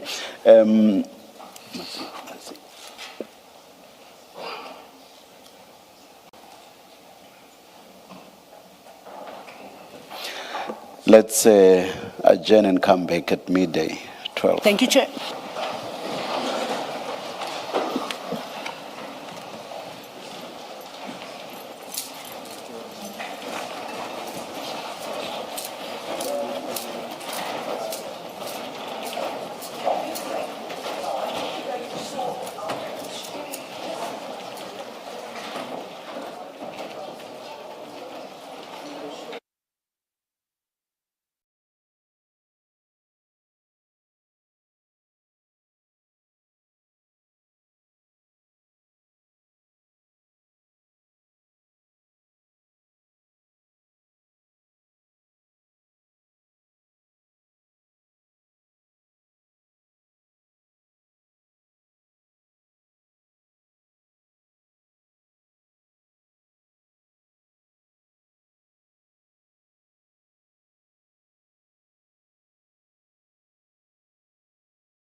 Good morning, Mr. Shaskalson. Good morning, Mr. Premhead.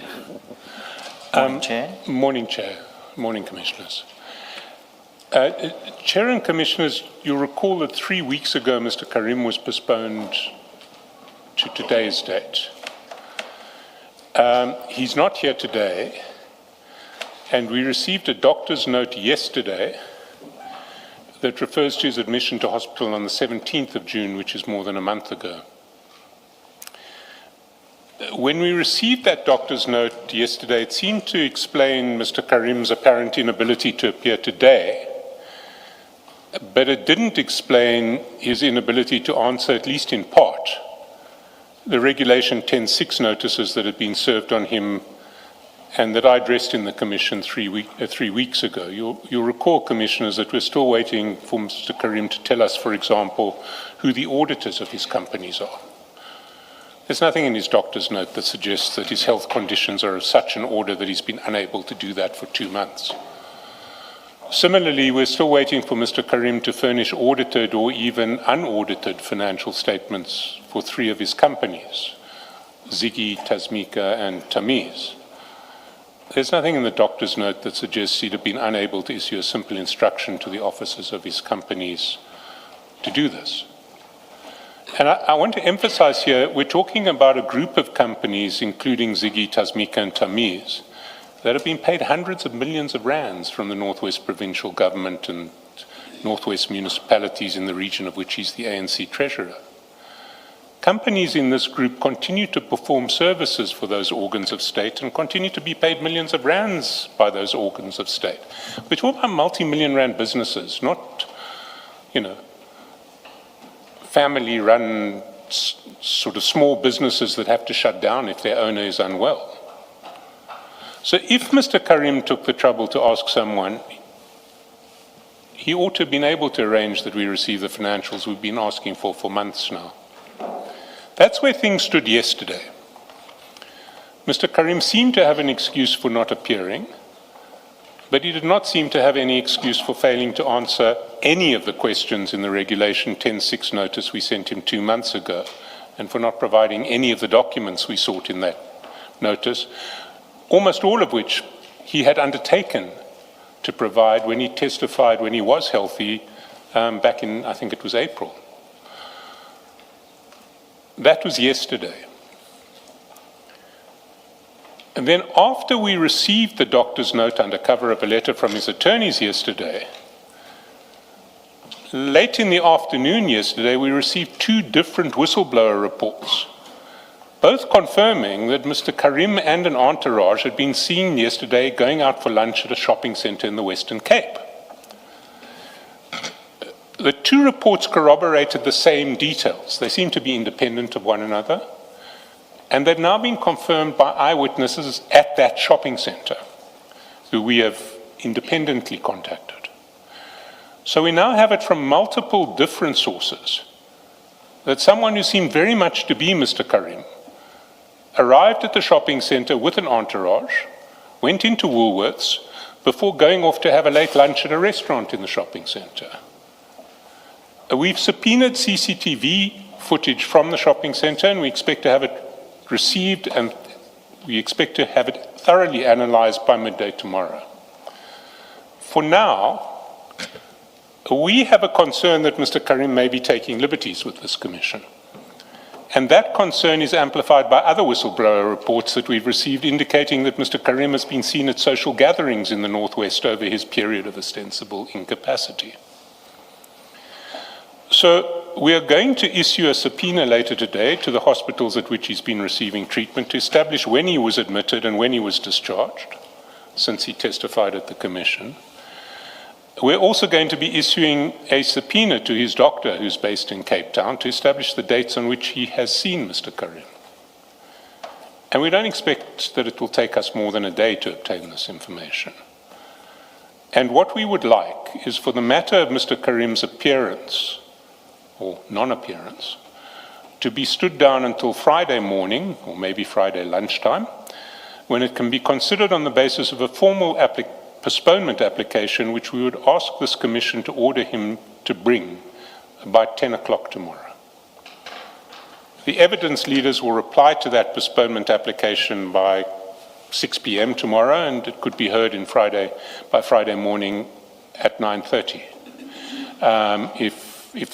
If Mr. Karim's legal team needs more time, if we can have that postponement application by 5 p.m. tomorrow, we would undertake to respond to it by 10 on Friday, and it could be heard on Friday afternoon, not Friday morning.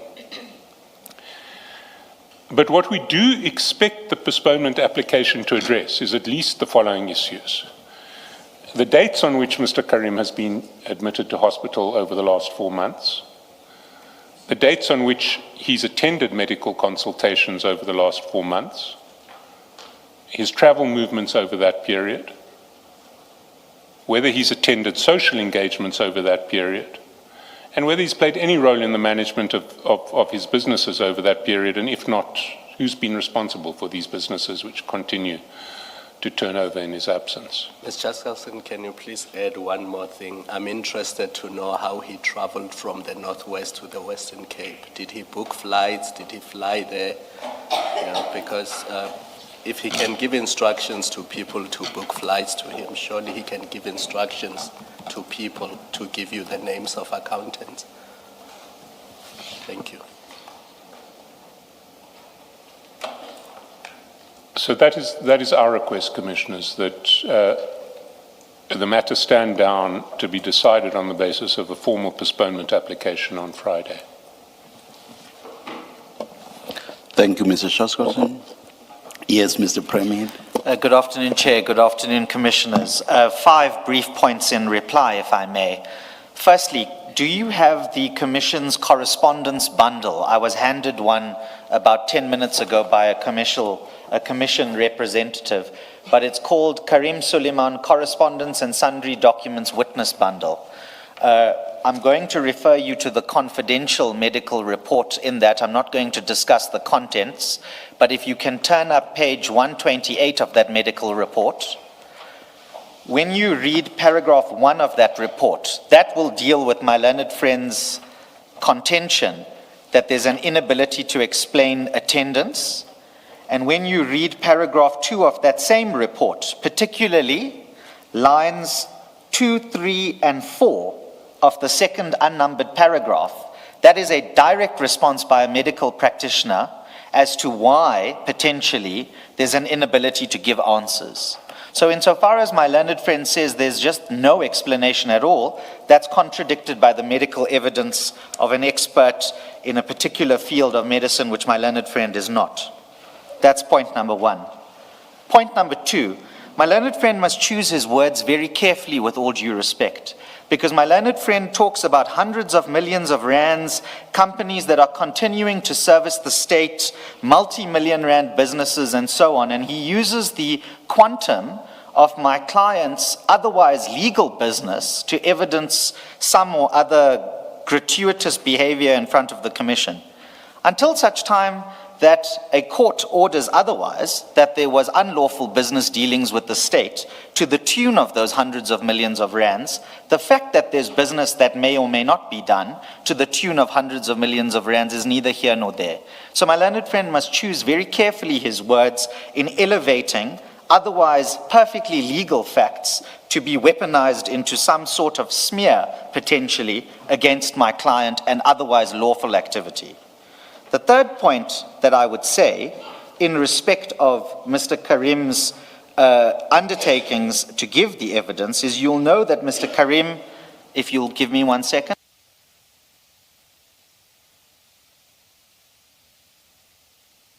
I'm indebted to Ms. Madlanga. On the 13th of April, suffered the medical incident, and at least on our version, he has been in medical treatment since then. And so his ability, notwithstanding undertakings whilst given in the box, must be construed having regard in particular to that second paragraph that I referred you to on page 128 of the bundle. Can I say, in number 4, in respect of these whistleblower reports and the alleged corroboration or not corroboration that has occurred or not occurred, and this is a two-part point, so you'll forgive me. The first part of which is we only learnt about these facts today. I know my learned friend says he also only learnt about these facts today, but apparently these social gatherings were known about before. And it's the first time we're learning about these things today. And I must place this on record, in as much as I don't for 1 minute question my learned friend's ability to rely on those allegations to raise a question about Mr. Karim's position in front of you. We would respectfully submit, and I know earlier there was an exchange about whether respectfully is respectfully or not respectfully, but I'm respectfully submitting. I'm happy you were listening. Yes, no, the commission is warmed up by the time I come here, so I know what I'm walking into. The point that I would make is that it's unfortunate we're learning about these in an open proceeding of this kind, and that these demands about what this formal postponement application needs to entail in an open session of this, rather than to have had an opportunity, even after either a stand down or a postponement was asked for today, given that the client is not here because he's presently in the hospital. So it's unfortunate we've learnt about it in this way, but my learned friend and I throughout the morning have been talking intensely about what he can give me and what he can't give me, and whether he's going to give me the CCTV footage he's already got in his possession or he doesn't. Well, I don't think we're in agreement on that, but my learned friend very kindly my learned friend has very kindly given me the license vehicle registration of the vehicles that were apparently transporting my client or not transporting my client yesterday, and we'll deal with that in due course. All I'm saying is that the manner in which we've learnt about this is regrettable, and the reason it's regrettable, and this is the second point of my fourth point overall. How do you suggest you should have learnt about it? That is a segue, thank you, Chair, to the second point I want to make under this, is that with all due respect, I'm now concerned that we are inadvertently using the postponement application and the allegations regarding the movements of my client or otherwise as a mechanism through the back door to undermine the otherwise unimpugned medical evidence in front of you. And Chair, you asked me how should we have learnt about it. With all due respect, I don't think it's for my client necessarily, unless you order otherwise. If you order it, well, then we have to do it. But if you don't order it, it's not for my client, with all due respect, to answer these accusations in the ether in the way that they are, where the overall purpose or effect is to create doubt about the medical excuse. That's a different issue. You raised an issue, or rather, you complained about having lent of the information in the manner in which that happened. So I'm asking you the question, how do you suggest you ought to have gotten to know about the information?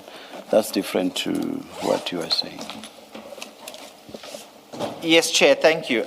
The way in which we should learn about it, and I know Chair says to me it's a different issue, I will respectfully say it's not a different issue, is because if the purpose or effect of that accusation is to raise doubt about my client's medical condition and whether there's a legitimate excuse for his attendance or non-attendance at the commission, because that's what the sting of that accusation actually is, then actually the shoe should be on the other foot, in the sense that it should be the commission, the evidence leaders, bringing an application where they raise this evidence in the round of questioning the medical advice or otherwise, or the medical reports or otherwise that have been tabled in front of you that otherwise serve as the excuse.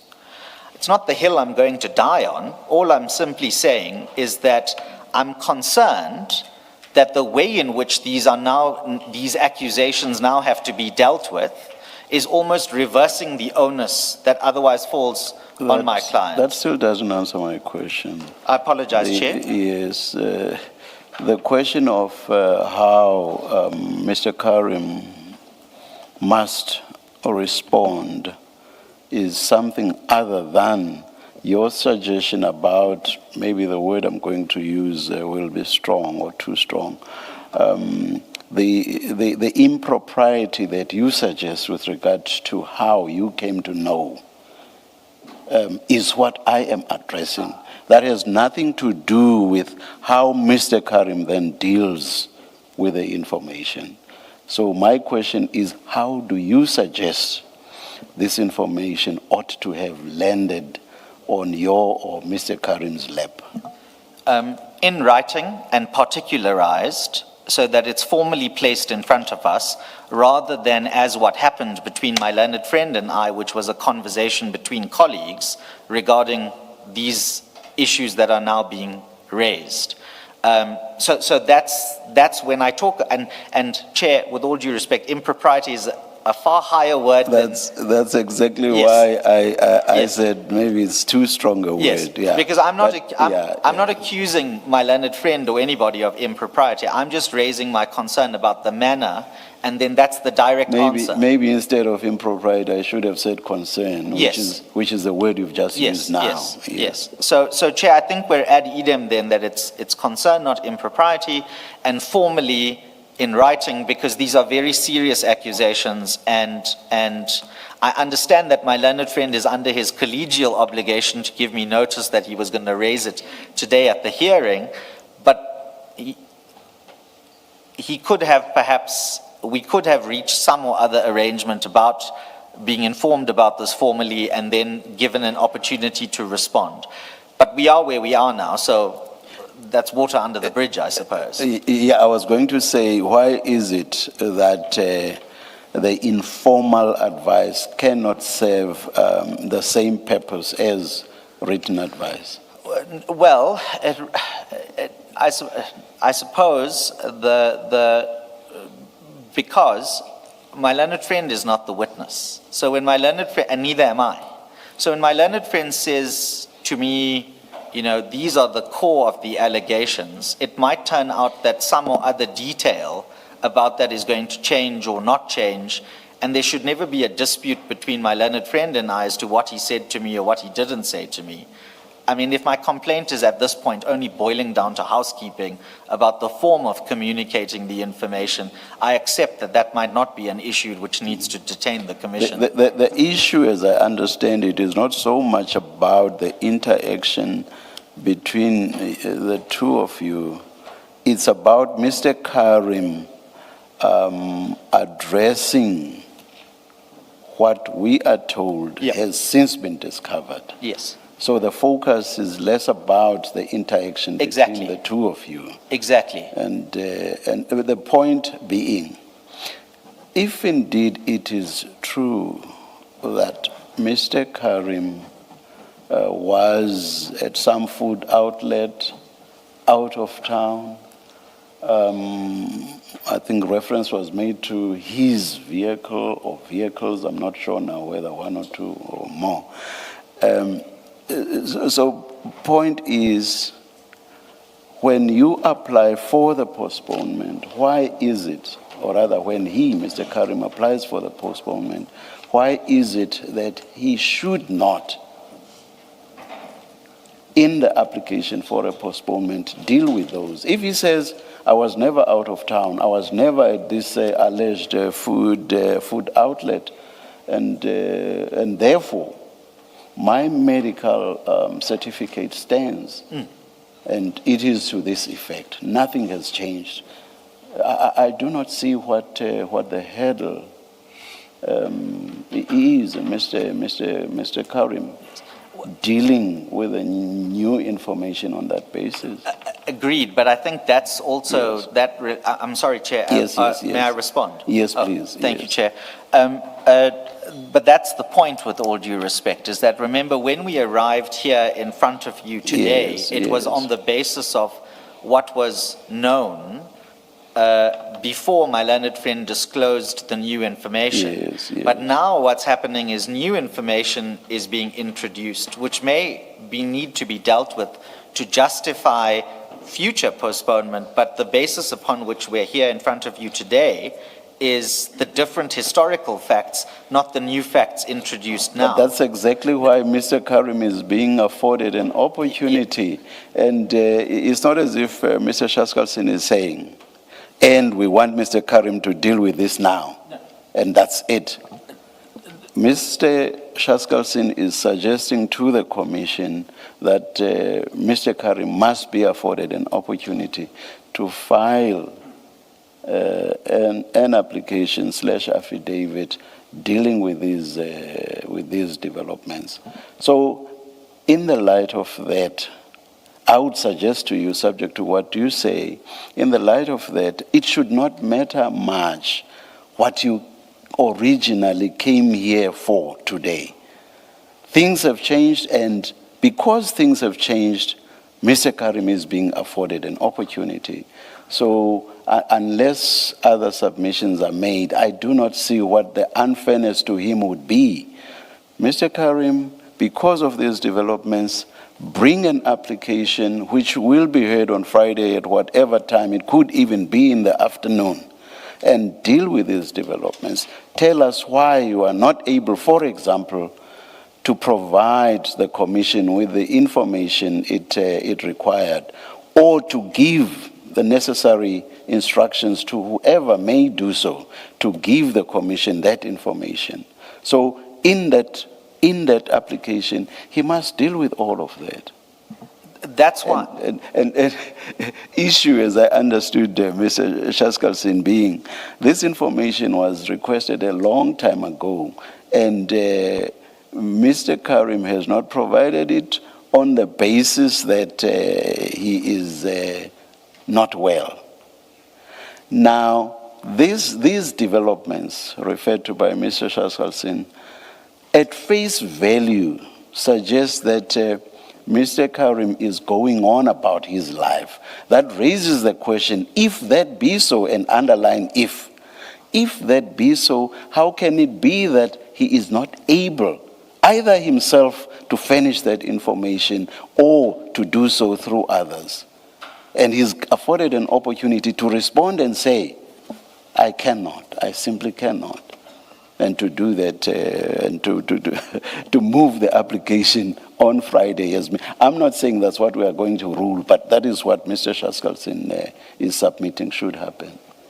Yes, Chair, and I accept that. That's why, Yes. that's why I placed manner and form no higher than a concern, rather than using that favorite A word of ambush, and also claiming trial prejudice and fair trial rights. I was, with all due respect, simply placing on the record a more subtle concern from my client. That's all. And that's why I've resisted putting it higher than that. May I just say that in respect of the face value concern and the timing of the evidence and the way Chair posits to me what Mr. Chaskelson put to you, Chair, you've already heard me on that page 128 paragraph of the bundle as the explanation. But insofar as and this is now... Please take me to the relevant lines of the first paragraph. The first substantive paragraph, not the intro. Yes, the first substantive paragraph is about whereabouts. So that's inability to attend, to use my learned friend's phrase. In respect of the second paragraph, yes, you referred us to specific the explanation, lines. yes. Specific lines. If you look at the second sentence beginning on line 2... Starting after. We're not going to read it. No, we're not going to read it, indeed But not. is that the one starting after? No, given. Oh, given. On my side, I have given. Okay. All right. I'm indebted to Commissioners Baloy and Kumalo. I thought you referred to the first paragraph as well. Yes, I did. So I had no problem at all with the second or the last paragraph. Yes. So what I was raising with you was, please direct me to something on the first paragraph. So are you saying you said nothing about the first paragraph? The Chair, just to be clear. The first paragraph starting Mr. Karim. Well, the problem is they both start Mr. Karim. Oh, let me look. Has been. The big paragraph. Okay. So Mr. Karim has the bean been. paragraph, if we can call it that. Yeah, do you have lines you want to refer to? No. There? In the bean paragraph is the whereabouts explanation. Okay, And if I have to point you to particular lines, I would say from the date mentioned in Okay. 3, running on to 4, as it continues. And then there's an Okay. explanation there which I don't need to go into. Okay. And then in the second paragraph, Yes. the remains paragraph, not the been paragraph. In that paragraph, I would ask you to look at the second line, the second sentence starting given. And I would say that that second sentence, which runs on to line 4, ending before the word his, is the critical one regarding inability to explain. The third sentence, which starts his present, that also adds color, but the critical one is the sentence I've highlighted. So that's the face value explanation. That's the response to Chair's point about face value and explanation. But Chair, can I, on my fifth point, I said to you 5 points briefly. It's not that brief, but fifth point briefly, is the timetable. I've heard my learned friend where he's given 2 options for the timetable. He says 10 o'clock tomorrow, reply by 6 o'clock, Friday 9:30 for argument. Alternatively, if I'm not mistaken, he said 1700 hours tomorrow, 1000 hours, they'll respond the next day on the Friday, I think, and then we'll argue on the Friday afternoon. Can I just make 2 points about that? Obviously, the first one is obviously we're in your hands regarding your directive and the timetable for the hearing of that application. Before we entered the room, I did specifically ask my learned friend if he would consider our ability to have that argument next Friday, because you will know that in the correspondence there's consistently been the issue raised about our ability to take instructions directly from Mr. Karim and having to rely on the medical practitioner and the family. And so there might be practically some delays in obtaining the level of specific instructions that we have to now obtain. But as I say, I'm in your hands on that. You will direct as you need to direct. The second point, and I think my learned friend and I have reached an in-principle agreement on this, but if I'm wrong, no doubt he'll correct me in reply, is that Friday, insofar as, I'm just using Friday as the placeholder date, Friday, insofar as we end up needing to discuss medical conditions, hospitalization dates, even identity of the medical practitioner and the speciality that they may or may not specialize in, obviously impinges potentially on my client's medical privacy rights, and also around causing unnecessary public, in an open sense, public speculation about his state of being or not being. And I've already flagged with my learned friend that we might need to be because for the exact reason that I can't read to you what the contents of the medical report actually says, I have to use all these sideways descriptions of directing your attention to content. It might be appropriate for us to have that debate at least in camera without the journalists and the outside world reading in, to the extent that we need to go into that medical history and the details. So never mind the timetable issue, Chair. I think in addition to, if you direct that we have to bring the formal postponement application in the way that it's posited, I'm giving advance notice to you as the Chair and the Commissioners, and I've flagged it and I've discussed it with my learned friend, and he was very understanding, I'm grateful, that we might need to then have that as an in-camera session so that my client's medical privacy rights are protected and his dignity is not unduly impaired as a result of what information we, as the Commissioners, the evidence leaders and his legal representatives, need to have a frank debate about in a way that still manages to protect him. So, Chair, those are, may I just check with Ms. Madlanga, who usually holds the purse strings?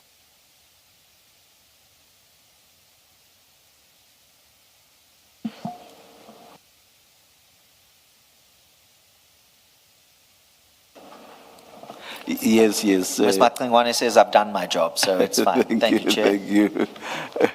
Mr. Shaskalsin, any reply? Brief reply, Chair.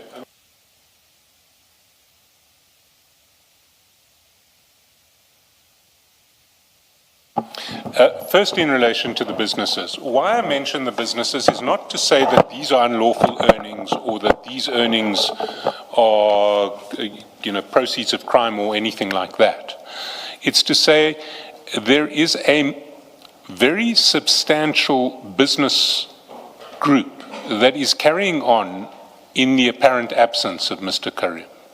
And if the group can carry on in the apparent absence of Mr. Karim, then it's not clear to us why we can't get, through a simple request from Mr. Karim, details like financial statements of 3 of those companies in the group, the identity of the auditor of 3 of those companies who we still haven't been able to ascertain from repeated requests to Mr. Karim. So if he can keep his businesses ticking over remotely from his sickbed, he can also issue an instruction that the information that exists external to him can be made available to us. And he hasn't done that for months now. The second issue in relation to the medical report is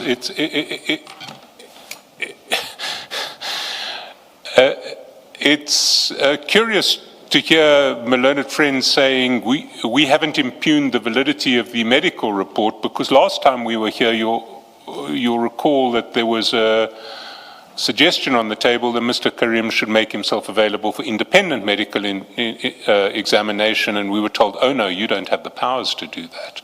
You're not a high court with powers under the rules, you can't do that. He won't make himself available without you, and you don't have the power to do that. So now we're told you can't examine him, you can't get an independent medical report, but when you have extrinsic facts which give reason to doubt that he is unable either to appear or to furnish information that you've asked, you cannot raise them because you're not impugning the medical report. Well, they can't have it both ways. If Mr. Karim wants to make himself available for our own independent psychiatric or other medical examination, we will do that. We will do that, and we will arrange that an appropriate specialist dealing with whatever medical conditions he has raised, which range across a very wide spectrum, are investigated and a report is furnished. Finally, I want to emphasize one particular misconception, and it is this. Mr. Karim comes here asking for a postponement without making a postponement application. We have information that makes us concerned about the bona fides of his claim to a postponement application. We are giving him advance notice so that his postponement application can address those issues on which he will have to satisfy the Commission.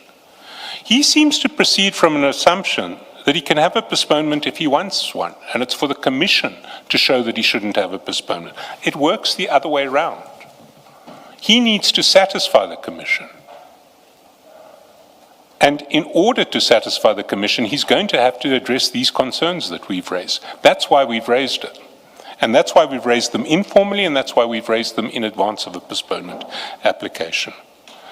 In relation to the timetable, we have suggested Friday because we have had a succession of witnesses this week who were scheduled who have not appeared and who are not appearing. So scheduling this postponement application on Friday will no longer interfere with evidence time that we have scheduled. We've had, in fact, all 5 days of scheduled evidence, originally scheduled evidence, or 4 of the 5 days of originally scheduled evidence this week fall away because of postponement applications. So this Friday is not going to interfere with scheduled evidence time. If we get to next Friday, we will interfere with scheduled evidence time. And the debates in relation to Mr. Karim's evidence and appearance and non-appearance have thus far taken up days of Commission hearing time, and we don't have days to waste. So we want it done this Friday because this Friday currently is a day which is sitting fallow. As far as the in-camera concerns raised by my learned friend go, if there are legitimate concerns in relation to privacy, we are happy to accommodate them. But whatever happens in that regard needs to be tailored very tightly so that any in-camera process is confined to that which is necessary to address the privacy concern. Those are our submissions, and we would ask that this postponement application be brought on a timetable where we can give the extra time to our learned friends. They can file their papers by close of business tomorrow. We will respond by 11 o'clock on Friday morning, and the postponement can be heard on Friday afternoon. Chair, excuse me, Chair, may I seek, firstly, as a matter of protocol, may I seek an indulgence to address you on one point that I must respond to that was raised by my learned friend. It's this point about my client can't have it both ways, about the independent examination on one hand and then subpoena the doctor. You will remember in that general discussion we had the last time, it's not one or the other. My client placed on record that the power of independent examination is open to serious doubt. And you'll remember I explicitly said, I used the phrase, there are less intrusive means that are available to the Commission if there's a doubt about the medical evidence, and the subpoenaing of the doctor is one such option. So there is no inconsistency between what I have said to you today and what I have said to you previously, and that's as far as I'll take it. Thank you, Chair. Thank you. On this, Mr. Oh, sorry. Mr. Premier, I understood Mr. Chaskalson to simply be making the point that you are not correct to say this medical certificate has not, no doubt has been cast on it. And all he was saying was, we have said he should go for an independent examination. That's the only point I thought he was making. Then please strike what I've just said from the record if I was incorrect in my understanding of what my learned friend said. I just wanted to make sure on the record that there's no ground to suggest an inconsistency. And that's as far as I'll take it. Through you, Chair, obviously. Thank you. Thank you, Mr. Premier. I guess there's no need to respond, or is there, Mr. Shashasan? No, Chair. Thank you. Just one aspect. I assume that the several issues you itemized are the sort of issues that would have to go to a ruling or the ruling. Or not? Remember, you itemized a few. Yes, I've certainly itemized. I'm not suggesting they should go into an order, but if they aren't responded to if they aren't addressed in the postponement application, we will ask the Commission to draw its own inferences. We proceed on the basis that Mr. Karim, through his legal representatives, has heard the issues that you itemized. Just in fairness to Mr. Karim's legal representatives, maybe I should run through them again. And what we were asking for was the dates on which Mr. Karim has been admitted to hospital over the last 4 months. Just, I see the paper is being sorted out, and I think when you started, they were not ready yet. Please, Mr. Chaskalson. Yeah. The dates on which Mr. Karim has been admitted to hospital over the last 4 months, the dates on which Mr. Karim has attended medical consultations over the last 4 months, his travel movements over that period, how he traveled to Cape Town in the last week, if indeed he or beforehand, if indeed he has traveled to Cape Town. And it seems that he has traveled to Cape Town because one of the medical reports speaks to hospitalization in Cape Town. Whether Mr. Karim has attended social engagements over the last 4 months, whether he has played a role in the management of his business over the last 4 months, and if not, who has been responsible for the management of his businesses. And Chair, as a clarity, I think Mr. Chaskalson's extension of the travel arrangements covers Commissioner Kumalo's supplementation of the original list, so to speak. And let me just clarify where it comes from. In his presentation, Mr. Chaskalson said they have information that he has been traveling from the northwest. So I know that there's no airport in the northwest, so unless he drove to Cape Town, I'm assuming he would have flown from either OR Tambo or the other airport. I can't remember what it's called for now. So that is relevant to me, because if you can give instructions to anybody to book flights for you, then you can give instructions to those who are running the business to provide the detail the Commission is looking for. Yes, thank you. Thank you, Chair and Commissioner Kumalo. Oh, just, yeah. Perhaps, before, I'll give you a chance, Mr. President. I was saying thank you for the clarification and the amplification as to the travel arrangements, because my learned friend said travel arrangements broadly, but Commissioner Kumalo has a specific travel arrangement in mind that needs to then be dealt with. That's what I was saying thank you for. Thank I'm you. indebted to Commissioner Baloy. Thank you. And Mr. Chaskalson, perhaps it's best for you to just give a piece of paper to your colleagues. I'll do that immediately after the Thank you. Mr. Chaskalson, you have narrowed down his activities, business activities, to management. Can I suggest that it be in the business affairs and not narrow it down to management, because management could easily be interpreted as being purely operational. And what we would like to know is what has been his involvement, if any, in the affairs of his businesses. Thank you, Chair. I'll do so, Commissioner. There is the matter of detail around the exact timing about filing, for example. Let's leave you and Mr. Premier to discuss that detail, and even the time when the application should be heard. But let me upfront say that the decision I make is for that postponement application to be heard this coming Friday. But the question of when exactly tomorrow the application should be filed, when the answering affidavit should be filed, and the exact time at which the application should be heard on Friday, may I ask Council to please discuss that. And once you have agreed, Mr. Premier is excused, and Mr. Chaskalson can just bring that to our attention, say after lunch, and a ruling then gets made.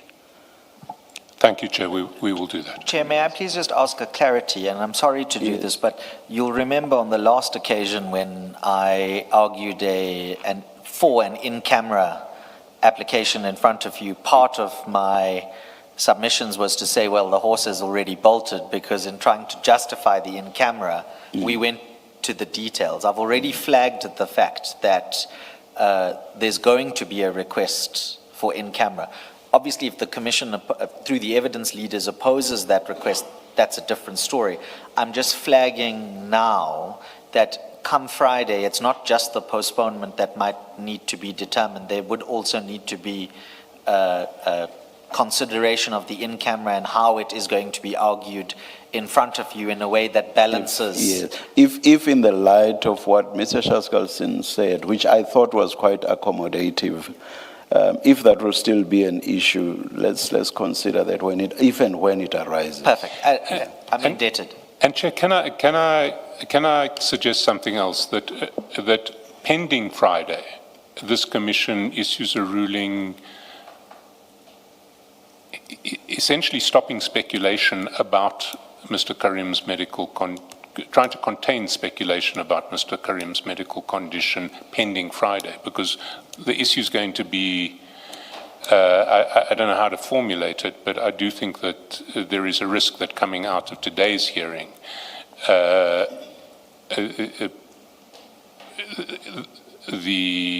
may be wild speculation in the media.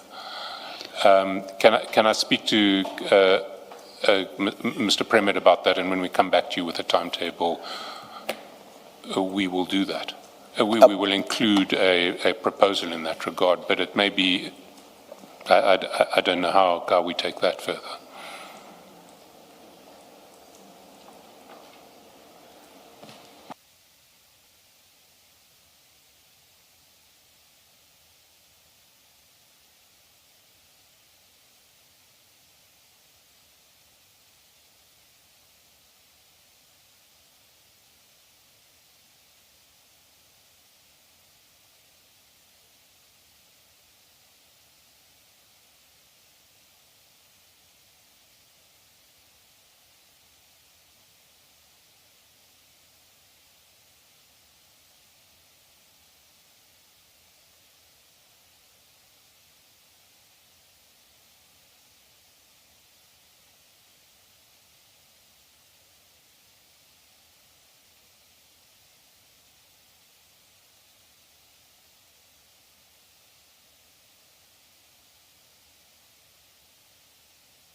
On the last point you made, Mr. Shaskalsin, may I say, please make it part of the discussion, and let's see what comes out of that. We are subject to what Ms. Silo says. We are minded to take an early lunch and come back at 1:45. But of course, we will hear Mr. Shaskalsin first. If Mr. Premier will not be coming back for whatever issue he might still want to address. If there's agreement and there's a draft ruling, then Mr. Shaskalsin will come back and... I'm indebted. That's very kind. Thank you. Yes.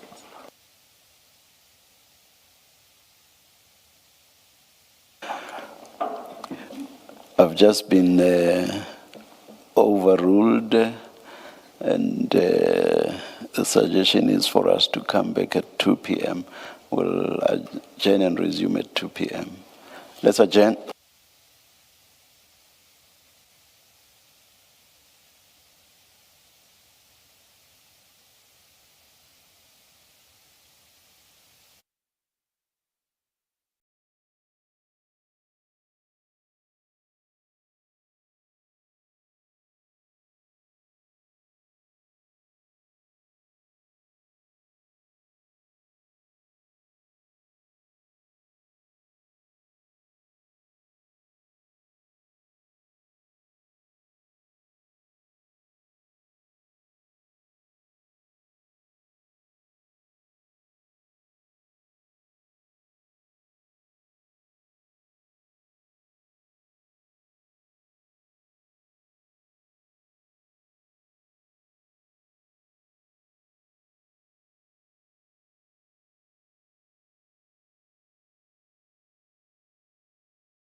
Mr. Chaselson?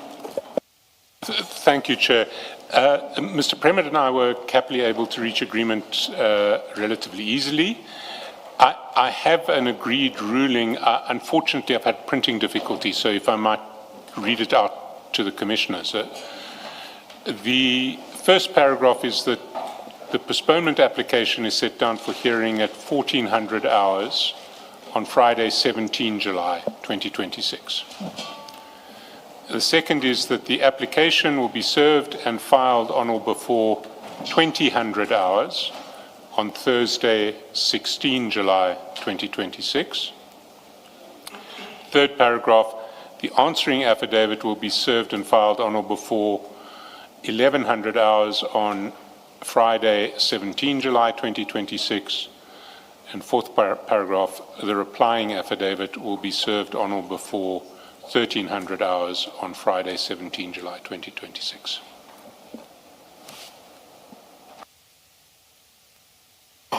A ruling is so granted. Thank you very much, Chair. May And I be excused? you are excused, Mr. Thank you. Chaselson.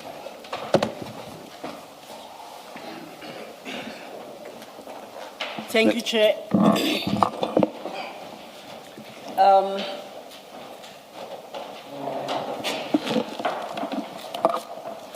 I have some technical challenges, Chair.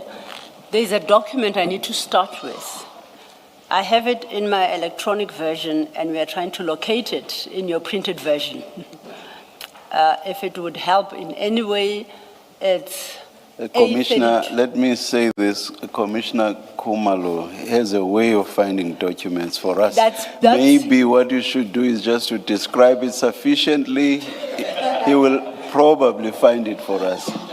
That's exactly where I was going, Chair, to tell that it's A32. It's an affidavit by the witness seeking, I think, an arrest warrant. It's A32 in the docket. I have it, I can project it, but we're trying to find the file number and the page number for your purposes so that we work through it. And I've considered all possible clever means of doing so. And I must say that thus far, it looks very encouraging with Commissioner Kumalo, Chair. Apologies if I've put you on the spot, my colleague. But perhaps while we do so, I wanted to, it's midday, I haven't done the preliminaries, my apologies. Good afternoon, Colonel. It's as if we're continuing from morning. Colonel. Good afternoon, Chair. Good afternoon, Commissioner. Good afternoon, Council. Good afternoon, Colonel. Good afternoon. Thank you.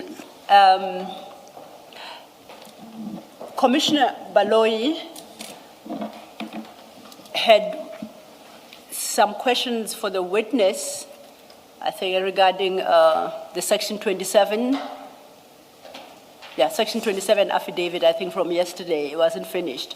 But I wanted to move from that to jump back to Section 27. But perhaps I perhaps should allow Commissioner Baloyi to deal with her issues regarding that affidavit. I'll come back to it. When I come back to it in my plan, that should work.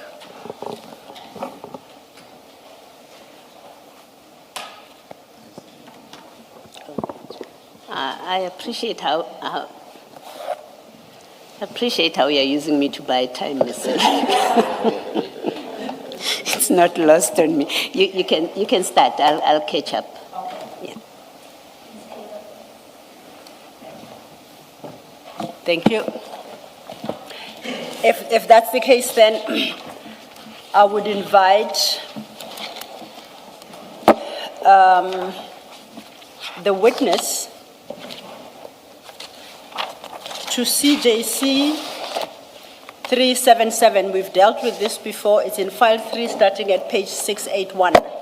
And that is our A1 statement by Mr. Adams.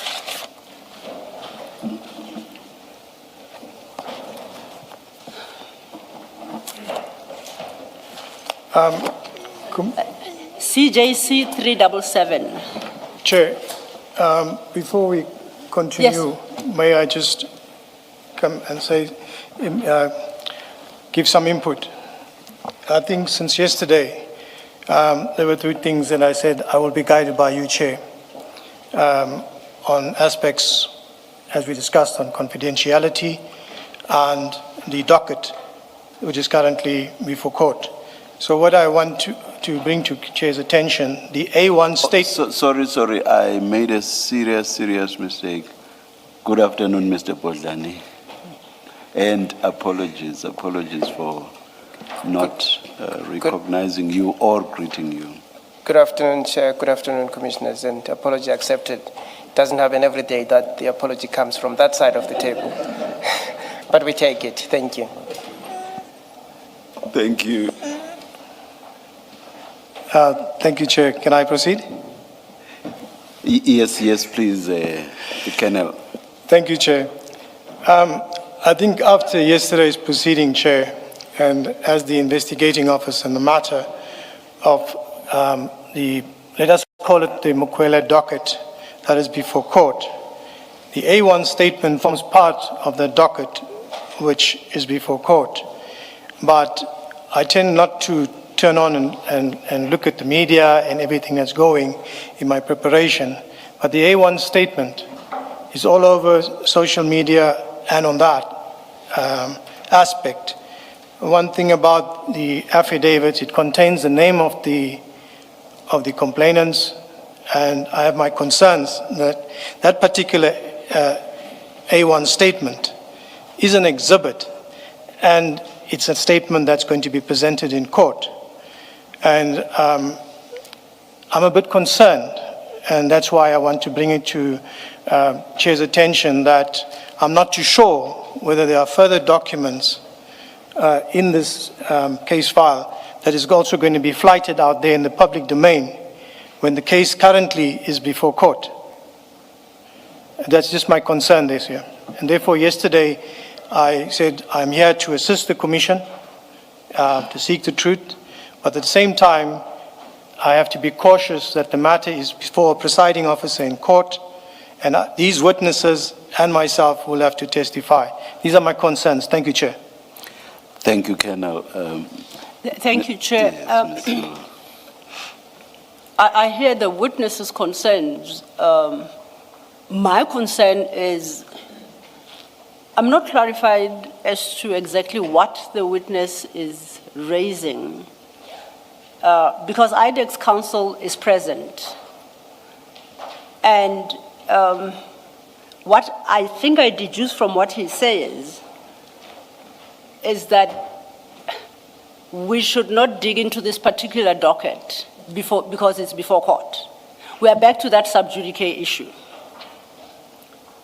This particular docket is not the one that I indicated we had agreed will be treated with caution because that particular docket is still under investigation. which is docket number 3, as I understood yesterday. Yes, and There's 1, 2, no problem, and then number 3. in fact, it's now at number 4. Oh. It's number 4. There are 4 of them. 1 and 2 are unrelated dockets. This particular one we are dealing with, and docket 4, concern about the same facts or arise from the same facts. And I think it's common cause that they concern General Kumalo. So docket 4, the witness touched on it very briefly yesterday, and that is the docket that carries this particular caution that because that one is still under investigation, we should tread carefully. This current docket is the one, the charges for which General Kumalo and other members of the panel were arrested, have appeared in court, are on bail, and we confirmed that there are no further investigations in that matter. The docket in its entirety has been fully disclosed to the accused to prepare for the criminal trial. It was on that basis that it was decided that they will not pursue the confidentiality rights insofar as this particular docket is concerned. So if that is where we landed yesterday, that we will not apply confidentiality to this. How I understand the witness is raising a sub judice point, precisely the point that IDEC yesterday said it was no longer pursuing. That's why I say how to deal with it, perhaps I would require to get a better understanding, because now I'm in a space where the witness is reviving an application that has been disposed of on the basis, as we mentioned to the chair yesterday, and he placed on record. So is he reasserting the sub judice rule to this docket? If not, is he invoking the right to confidentiality to this particular docket, in which event then we would have to have a full-blown argument as to why confidentiality attaches to this document. But at the same time, it is unfair for me to have that debate with a witness, because it's a legal debate in circumstances where it's represented. So maybe Mr. Botlani would like to come in and explain where we land. Do we reopen that application for argument, or what do we do? Thank you. Chair. Thank you, Ms. Zillo. Colonel, I was going to invite Mr. Botlani to be the person who addresses us on this issue. I do not know whether before raising the issue you had alerted him to the fact that you were going to be raising the issue. I do not know. Perhaps let me hear from Mr. Botlani. Thank you, Chair. Yes. I don't understand the concern raised by the witness to be an invitation to the opening of a debate that we've had with our colleague and have closed it in the manner that we have. Indeed, I gave counsel before these proceedings resumed this afternoon. The concern, as I understand it, is the documents being made public. I think it's the flighting of the documents, not that questions on the document cannot be asked. That's not what was referred to me by the witness.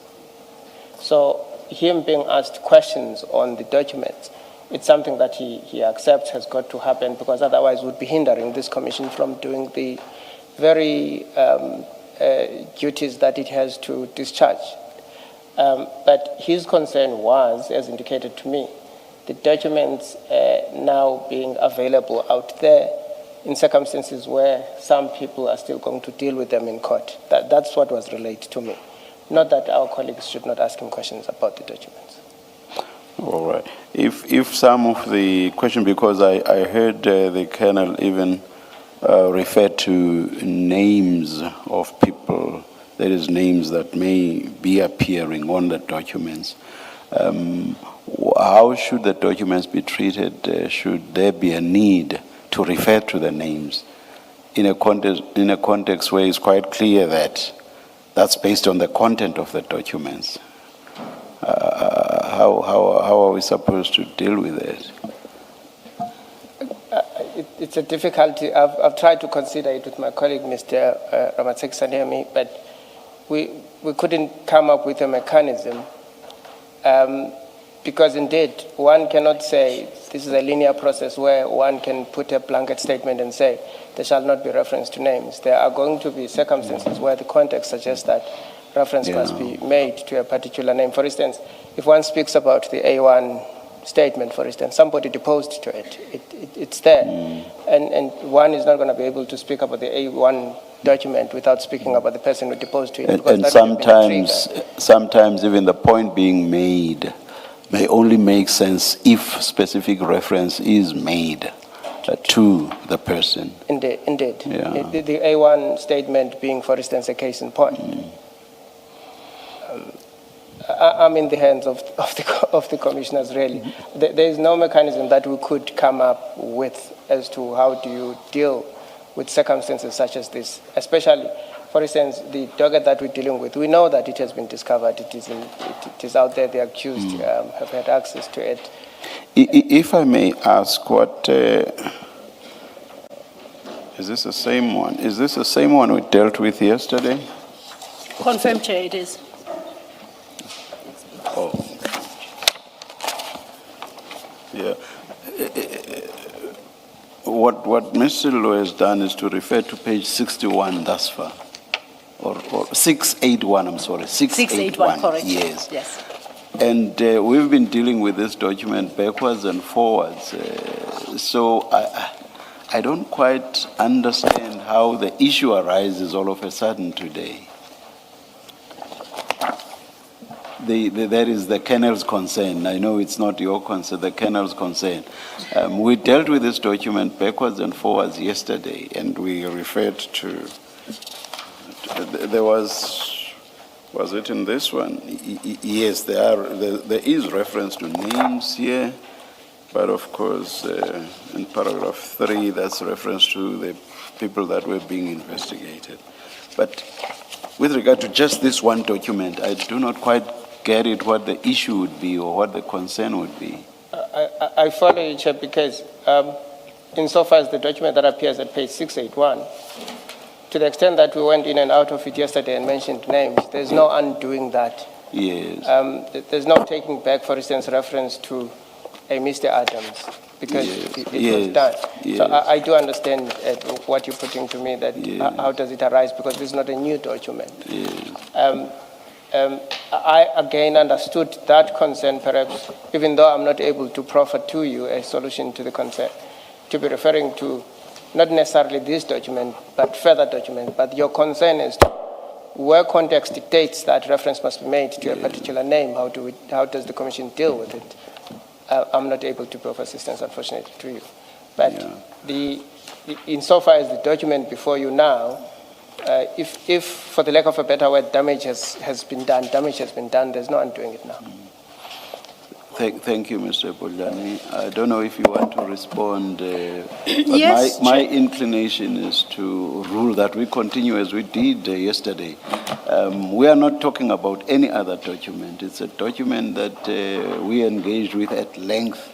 You, my co-commissioners, and me. We dealt with the document at length, so I just do not follow what the concern should suddenly be. I would agree, Chair, on the basis that the Chair posits that the horse technically has bolted on this particular document. But I have a bigger concern. There are a lot of documents in that particular docket I want to deal with, and that is the question that I need addressed. Is the sub judice rule going to apply to them? Is confidentiality being asserted over those documents? And if so, I need to know how they are intended to be treated. Perhaps let me ask this question of Mr. Boldani. Mr. Boldani, it is so, as Ms. Silo says, that this particular docket does not fall, or is not the one about which we were told yesterday there must be caution in dealing with it. This document falls under the first category, which is those dockets will be dealt with as the evidence leader pleases, as it were. I'm putting it very loosely. No issue, no concern about that category of dockets. And I stand by the representations that were made here on day one as to so no issue about this specific docket. It falls under the category in respect of which you said no issue there. Maybe I should start here. The difficulty we have is we represent an institution that has lawyers in it, and there's obviously going to be varying views here and there regardless of the counsel that one gives. But insofar as what we presented here on day one as to the treatment of the documents, we stand by that. The documents, in our view, that are affected by the sub judice rule are as identified by the evidence leader. That remains the position. Right. We stand by that. But you agree that this one is because there was a separation of the documents. There was one document in respect of which we were told caution must be exercised. Indeed. Docket, I think I said documents, docket. And that was just one. And the rest, there was no issue there. I called upon you to confirm, and you did. Indeed. So And I stand by that confirmation. yeah, that's how we should deal with it. If this falls under the category in respect of which there is no issue, let's deal with it on that basis. And it should not matter whether IDEC has lawyers, as Mr. Bodlani said. That shouldn't matter. Thing is, when Mr. Bodlani came, we assumed that he had instructions. And based on those instructions, he adopted the position that he did on the first day of the hearing. And we should proceed. On that basis, Chair. Yes, along those lines. For avoidance of doubt, Chair, and just to be clear, we are proceeding with the docket on the basis as we concluded yesterday morning. Yes. So no confidentiality attaches. There are no restrictions to what I can extract publicly from that docket. That is very key. Yes, yes. Because our hearings are public. Anything that is ventilated in this room must be done so publicly. That includes flighting the documents. That's part of the public hearings. Unless confidentiality is asserted in terms of Rule 10.4. So we can't be between seats. And as I understand Mr. Bodlani, I think I agree with him that we had a decision yesterday. There are no restrictions absolutely on this docket, except the usual Poppy Act. Yes. Otherwise, we deal with it as it's necessary. That's how I structured how I'm dealing with the testimony of this witness. The witness seems to want to backpedal that and assert some level of confidentiality without necessarily invoking Rule 10.4 in its entirety. So if that's where we land, and IDEC's counsel and I are clarified as to the position regarding this particular docket, then perhaps I'll call upon the chair to explain to the witness. I think based on what Mr. Bodlani said, the issue is resolved. I will just say, purely as a matter of courtesy to the Colonel, you have legal representation. If you have issues or concerns, you should raise them with your legal representatives before we come in, so that submissions are made by your legal representatives. We cannot have a situation where you address us on legal issues when your legal representatives are here. So from where I'm sitting, the issue is resolved, and this is not anything new. It's on the basis of what was agreed yesterday. And I would assume that you were part of the agreement, or you or IDEC gave instructions in that regard. So from where I'm sitting, the ruling is that we proceed. Chair, may I respond? All right, let me... Thank you, Chair. Let me set the record straight first, Chair. Yes. We are here for a purpose, and that is to assist the Commission. Yes. And to get down to the truth of what is there. Yes. My concerns have been relayed to Council. They are aware. My concerns was also, during the consultation process, given to the evidence leader. And that was that the matter, the docket, is currently before court. So, but what I want to say, I do not want to come across like we want to hide anything. So when we started the process yesterday, there was no problem. And I said, Chair, if you will remember, I will be guided by you, because as the Chair, you would know where, where the docket, entry into the docket has been, we will probably have prejudice in it. My concern is that the A1 statement was flagged and it was posted all over social media. So we've dealt with the A1 yesterday and the questions that were asked there, which I responded to uncomfortably. But the main thing is, what other documents are going to be flagged? How these documents get onto that platform has everything to do with the fact that they are being flighted. And they are being flighted because no confidentiality attaches to them. That was our understanding. That was what was said at the beginning of the proceedings yesterday. And they were dealt with fully in open session yesterday. So I would not understand why there should suddenly be an issue just because they happen to be out there on that platform, that is social media. We have no control over that. Once they are public, they are flighted here, people can grab them and do with them whatever they will. Yes, So Chair. it's you either claim confidentiality and say the documents should not be flighted, which has not been done here. There's been agreement that they can be, or rather, they can be flighted publicly. They can be dealt with publicly. So, or you could have said, no, they should not be. I'm claiming confidentiality for ABCD reasons, and then the commission would decide whether or not it agrees with what you say. That is not what happened. So I cannot understand why at this late hour you should be raising the issue that you are raising, just because you happen to see the documents on social media. It cannot be. I understand, Chair. Yes. But what I'm saying is that... Can we please move on? You have your, if you want us to adjourn, and I can give you 5 minutes for you to adjourn, we cannot be addressed by your legal representatives and by you on a legal question. We should have been resolved between you and your legal representatives.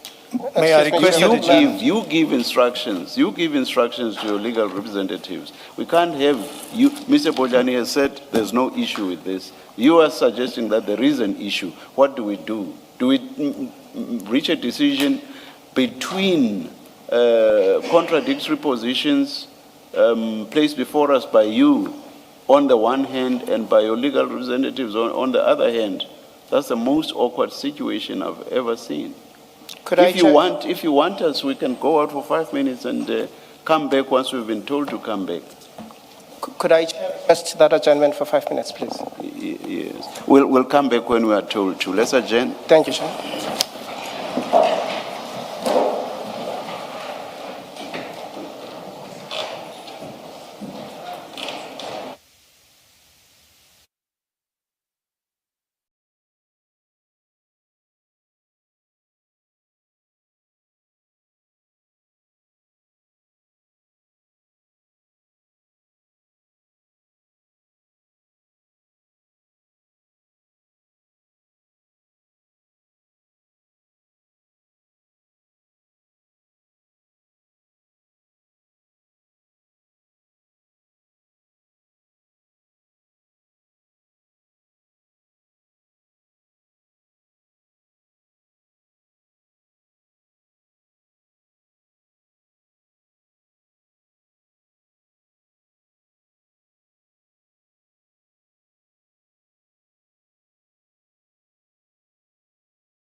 12.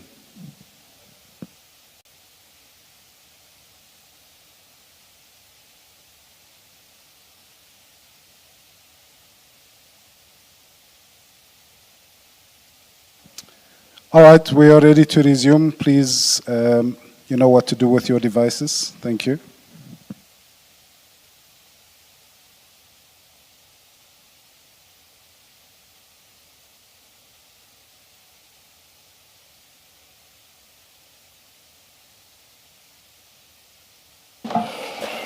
Mr. Bodlani.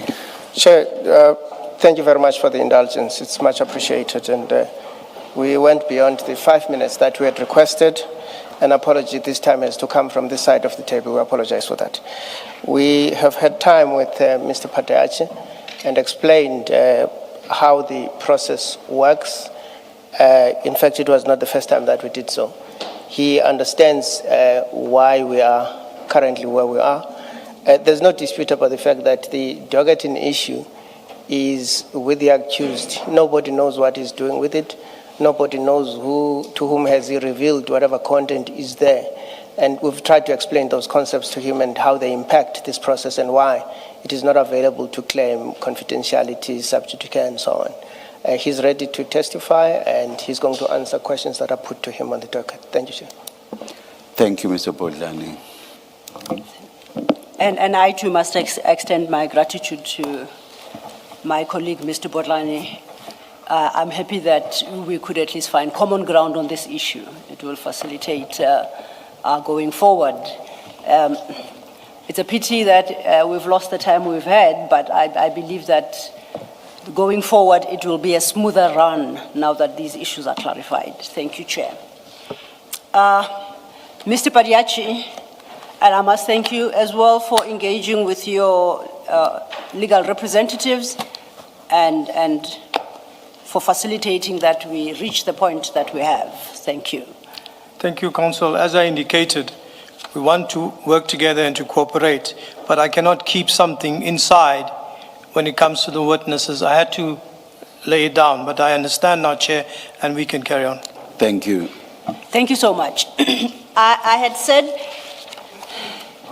we will start at CJC 377, which will be in your file 3,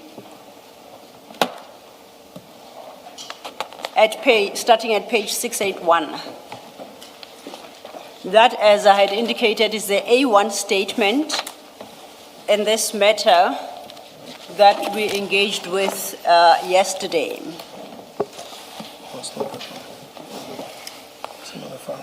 File 3.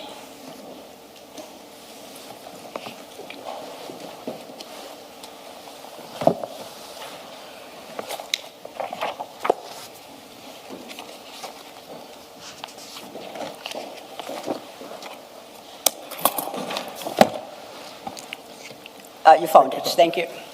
And I think it is necessary that perhaps I give you a sense of where our engagement today until it ends, where I'm trying to get to so that the commissioners can have the right understanding and to draw conclusions that they will in time do so on the basis of fact. So I bring us to this document because for purposes of your investigation, this is the start point. Do you confirm that? Yes, Chair. Thank you. So we will be looking at where you started up to where you ended with General Kumalo, General Lushaba, and Madondo being criminally charged. So those are the two endpoints. Then we will work through the steps until we get to the end. That is the ultimate purpose of the next exercise, okay? So then if we, on this document, on CJC 373, if you could turn to page 683, you are now 681, just go to 683. And we looked at this document yesterday, and we agreed that the issues raised in the A1 are in truth at paragraph 2 and paragraph 3. Because paragraph 1 introduces who the deponent is, And paragraph 4 contains the views expressed by the deponent insofar as the contents of 2 and 3 are concerned. And the last one just simply confirms that he does not have an objection to taking the oath. So the meat of this document is 2 and 3. My reading, and I want to test with you, is paragraph 2 as couched, which speaks of involvement of these high-ranking police officials in the manipulation of promotional and security vetting processes to unduly benefit a civilian person. My reading of that is that it speaks to potential criminal activity. Would you agree with me? Or? That's correct. Then I go to paragraph 3. Paragraph 3 speaks to highly skilled and qualified senior police officers who applied for the post being overlooked by the CI management who favored Mrs. Mukwele over them. Correct. Now, I analyze that to be definitely not criminal, based on the facts stated there. It sounds more like a HR complaint. Would you agree with me, or do you consider those allegations to point to criminal conduct? Yes. Please. Oh, I wanted you to please start because you spoke over each other. Okay, we are now in paragraph 3. So we have agreed as to the allegations in 2, what they potentially point to. So Yes. I say, from what's in 2, that points to potential criminal conduct. That's correct, Chair. Okay, then I turn my attention to paragraph 3, and I say, the deponent states that he was informed that there were several highly skilled and qualified senior police officers who applied for the post but were overlooked by the management who favored Mrs. Mukwele over them. Full stop. Now, I say my interpretation of that is this particular paragraph speaks more to HR issues regarding promotions and appointments and does not suggest any criminal conduct as worded. And I'm checking whether that's your understanding, or do you see criminal conduct in paragraph 3? When you look at paragraph 3 in isolation, it talks about, it's like an HR, somebody that didn't get promoted or was overlooked for promotion. Paragraph 3 only. Yes. But when you take paragraph 2 and paragraph 3 and you put it together, it flows from paragraph 2 that something took place, and as a result, people that were more qualified didn't get that particular post. But when you look at paragraph 2 is telling you that there is possible criminality here. Yes. Paragraph 3 is just something that flows out. It is not so much of a focus because it's other people that didn't get promoted. This is not about other people that didn't get promoted. This is more about criminal conduct in paragraph 2. Possible criminal conduct. I see where you're going with this, but I would like to draw your attention to the wording. It's paragraph 3 speaks to people being overlooked. That's correct. So you understand paragraph 3 to mean that what's contained in paragraph 3 is a consequence of paragraph 2, and that can be because they were overlooked. It's not like they did not get the position as a result of the manipulation of promotional and security vetting. Is that how you say it's a consequence? Chair, when I look at it, okay, there's an appointment, and this appointment here stands out that there's possible criminal conduct here on what I'm getting out of here. But with the appointment, all these, the appointment, the other people that applied, what the whole thing was about is an allegation of a person here being criminality in the appointment of an applicant. So that's why I wouldn't separate the two as 3 from 2. I'll take them all for purposes of the allegation, so that when I look at this and I start to prepare myself, I'm requesting documentation. The documentation that I will request is all the documentation in respect of the post, together with all the applicants who applied for the post. So that's why I take 3 with 2, because when I do my investigation process, I'm going to request documentation for the appointment. Then, on your understanding, we read 2 with 3 to conclude that there was criminal conduct that resulted in what at first blush might seem to be a purely HR issue. Would Yes. that be a fair summary? Yes. But the criminal element is there and the sting is in paragraph 2. Yes. Okay. Chair, just to make sure, if you look at paragraph 3 on its own isolated, it's HR. But when you put it together with your paragraph 2, it flows from your paragraph 2, because it's not one person. It's other people that applied for the post too as well, that you are bringing together now when you conduct your investigation.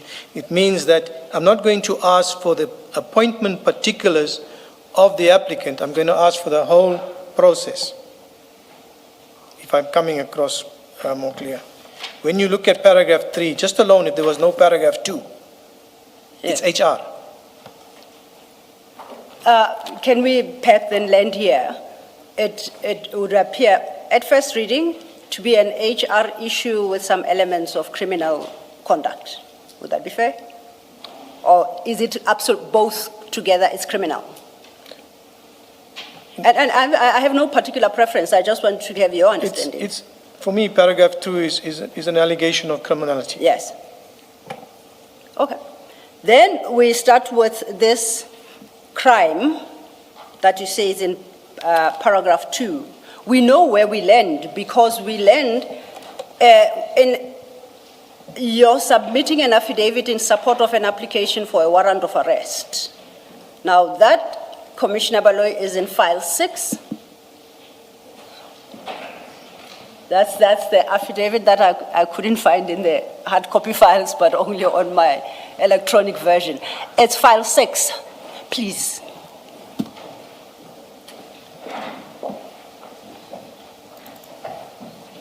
At page 2373.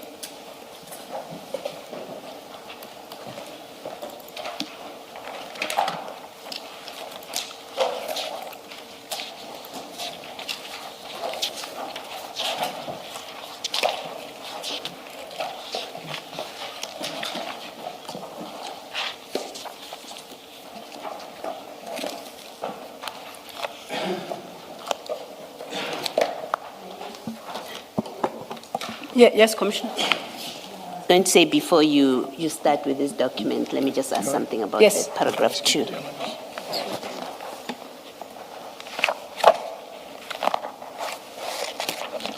Two, 373.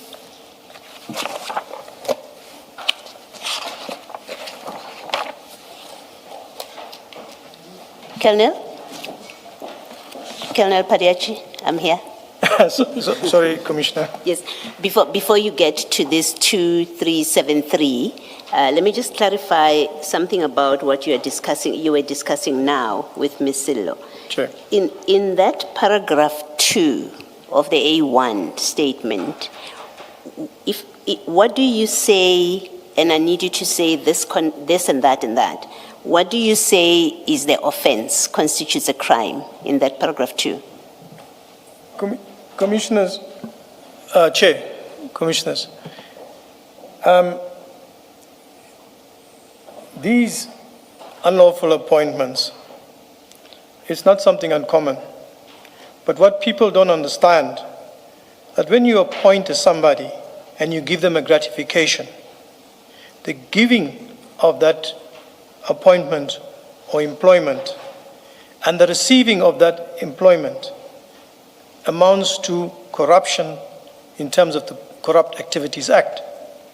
Okay, you're moving too fast. You're wanting to enter a discussion that is still going to happen. Yes, yes, yes. We will still get to that topic. I'm looking at paragraph 2, and this is the paragraph in the document that gets you started, right? That's what you've received.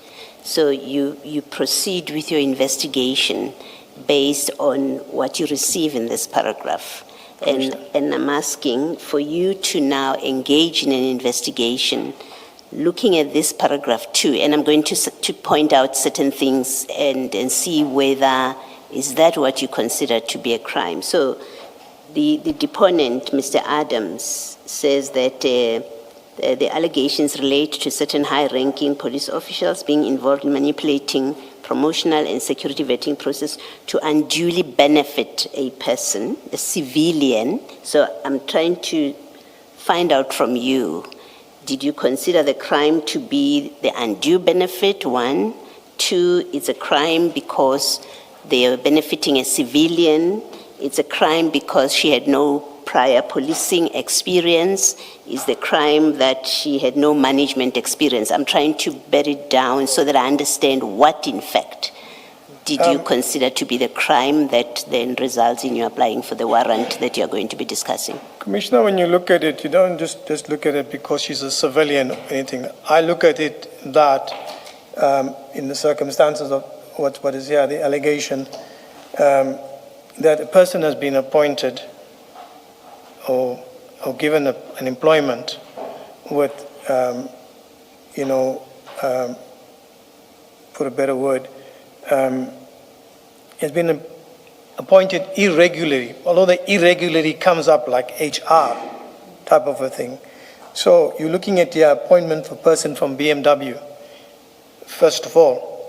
Is that part of the problem? That's hence my question. Is part of the problem that, and you can list the others, I just want to make sure that we're on the same page. Part of the problem that constitutes this offense with other facts is they're appointing someone from an external company. Yes. We don't need to mention the name. Yes.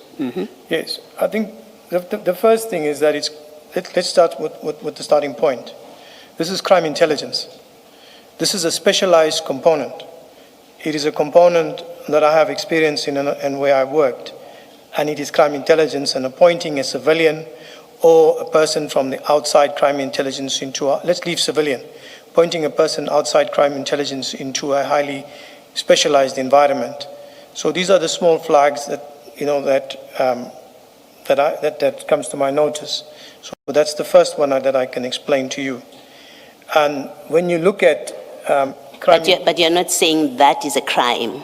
Are you saying the fact, because remember, I'm still trying to understand what is the crime that gets you started, or the allegation of a crime that gets you started to conduct an investigation.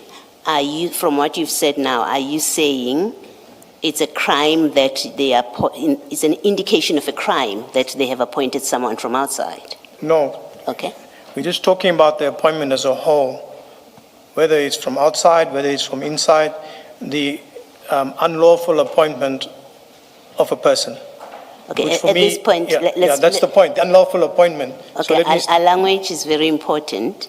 The appointment is not yet set aside as matters stand, right? It's not been declared unlawful yet, the appointment. It's when it's not been said set, here, it's an aside. allegation initially. Okay, that yes. needs to be investigated Yes. to determine whether it is indeed unlawful, or is it just from the flow of paragraph 3, somebody here that is reporting something because they are unhappy they were not promoted. So it's an allegation first that needs investigation. But that in itself is not an offense, that they've appointed someone from outside. In itself, it's not an offense. No, that wouldn't be an offense, just appointing Okay. somebody. It needs your investigation, it's an allegation, Okay. until you can see. So when I look at the paragraph 2, it's an appointment and it's an allegation which draws my attention to investigate. Okay. So that's it. That's all that made you think, there's an offense here, possibly an offense. Yes. It's that it was an appointment of someone from outside. It's not, as I said, Commissioner, it's an alleged unlawful appointment.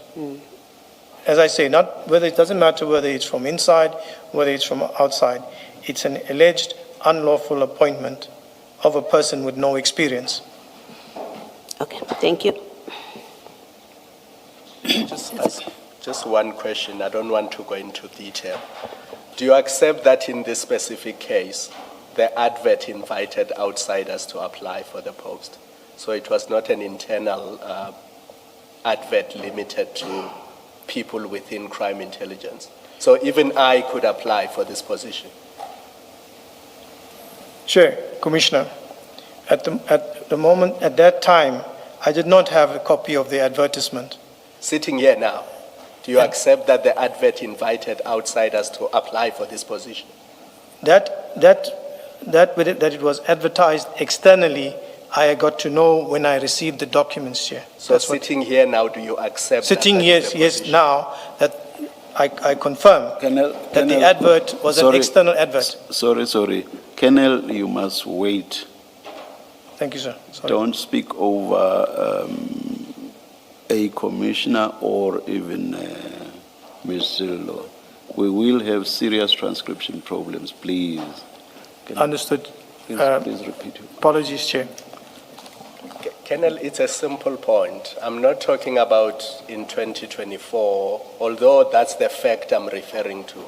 You are sitting here now giving evidence. Sitting here now, do you accept that the advert that led to the appointment of the brigadier invited outsiders to apply? That's correct. It's an advert. Yes.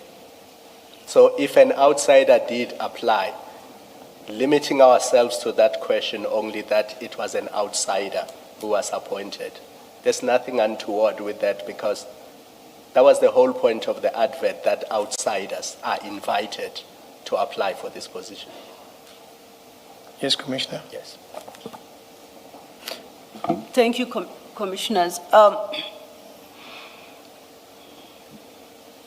I had understood, perhaps I'd misunderstood you. I'd thought the sting of paragraph 2 to constitute criminal conduct lies in the act of manipulation. Did you so understand it as well?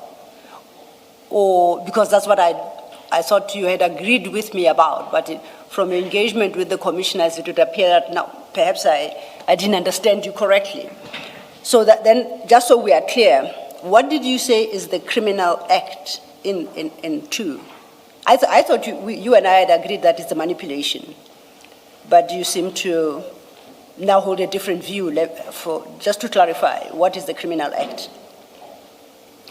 Remember, avoid or resist the temptation to go forward and claim information you subsequently acquired. As you read it, the words in front of you, in which word of those many lies the criminal conduct? Chair, Commissioners, I'm going to respond like this. Yes. Is that when you look at the allegation and appointment with no experience, etc., remember that this is an allegation and it's a preliminary investigation where you will, initially when you look at it, unlawful appointment, what comes up with an unlawful appointment? An unlawful appointment could be a gratification. This affidavit, remember we are still here at this affidavit where the allegation is there's been an appointment of an outsider with no police experience, no management experience, at least that you've been told by this affidavit. There's no suggestion. This affidavit doesn't say to you there's gratification. It doesn't. And I would have been surprised if the deponent said that, because then one would have to ask, what more do you know? But as it stands here, it doesn't speak to gratification. And you capture it correctly. You say there's an irregular appointment. That's the allegation. It's an irregular appointment. The irregularity that you are told here is that they manipulated the processes in order to benefit an outside person, unduly benefit, that's the language used, they appointed someone with no policing experience and no management experience. That's what this affidavit tells you. So Commissioner. when you start talking about matters of gratification, and it doesn't come from this affidavit. That's not Commissioner- what Mr. Adams alleges on this affidavit. And please bear in mind what I engaged you on more than once yesterday, which was you cannot look at an affidavit that does not satisfy the requirements of Section 27.